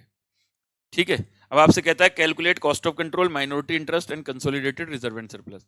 अब देखो calculation of revise PNL of S limited, profit of S limited 150 था, तो एड रिवर्सल ऑफ प्रोविजन देखो 200, डिक्रीज इन स्टॉक 15,000, तो revise closing balance of PNL of S limited 1,35,200। अब एओपी बनेगा। अब एओपी में देखो बेटा 50,000 जनरल रिजर्व था, 20,000 और 30, फिर 1,35,200 है यानी रिवाइज आया था, ओपनिंग बैलेंस 50 तो 85,200, टाइम एडजस्टमेंट लगेगा 6 महीने का, उसके बाद ये आपका बढ़ गया। फिर आपका देखो कॉस्ट ऑफ कंट्रोल और जो है माइनॉरिटी इंटरेस्ट और कंसोलिडेटेड रिजर्व एंड सरप्लस। समझ गए? बोलो, ये बात क्या समझ में आती है सबको? तो ये बेटा, और बैलेंस शीट में जब आप कंसोलिडेशन करोगे यहां पर, तो बैलेंस शीट में जब हम ऐड करेंगे तो बेटा मशीनरी में मशीनरी, होल्डिंग में फर्नीचर में फर्नीचर, इन्वेस्टमेंट तो हट जाएगा। स्टॉक में 2 लाख में आपको 25,200 ऐड करना है, 40,200 में से आप 15,000 घटा चुके हो, तो 15,000 यहां से चला गया, 15,000 प्रॉफिट से चला गया, तो बराबर हो जाएगी बात। और इसे 1 लाख में यहाँ पर 20,000 ऐड करना है, 19,800 नहीं 20,000 ऐड करना है। ठीक है, कंसोलिडेशन करते वक्त। अच्छा, अब बात करते हैं कंसोलिडेटेड पीएनएल की। तो कंसोलिडेटेड पीएनएल में बेटा कुछ नहीं, सारे इनकम सारे एक्सपेंसेस को जोड़ देते हैं। ठीक है ना, अगर कोई कॉन्ट्रा आइटम है उसको हटा देते हैं। कॉन्ट्रा मतलब एक दूसरे की सेल में, तो एक दूसरे को सेल किया तो एक की सेल में होगा, एक की परचेज में होगा। एक दूसरे को सर्विसेज दी तो एक के अदर एक्सपेंसेस में होगा, दूसरे के अदर इनकम में होगा, तो हटा दो उनको। तो जो एलिमिनेट कर दिए जाते हैं कॉन्ट्रा आइटम, बाकी एसेट बाकी लायबिलिटी को इनकम और एक्सपेंसेस को जोड़ दिया जाता है। तो कंसोलिडेटेड पीएनएल में कुछ ज्यादा कुछ है नहीं, तो इसको आप लोग जो है एक बार देख लेंगे। ठीक है जी, तो ये बेटा आपका कंसोलिडेशन का AS21 यानी बैलेंस शीट का पूरी तरीके से मैंने रिवीजन करवा दिया। ठीक है, ये नोट्स आपको टेलीग्राम चैनल पर मिल जाएंगे। इसका अगला पार्ट मैं 1-2 दिन में फिर से डालने वाला हूँ, मतलब एग्जाम से पहले एक अगला पार्ट और डालूंगा जिसमें इंडेस मतलब AS23 और AS27 को डिस्कस कर लूंगा। ठीक है जी, चलिए, thank you very much, bye bye and all the very best for exam.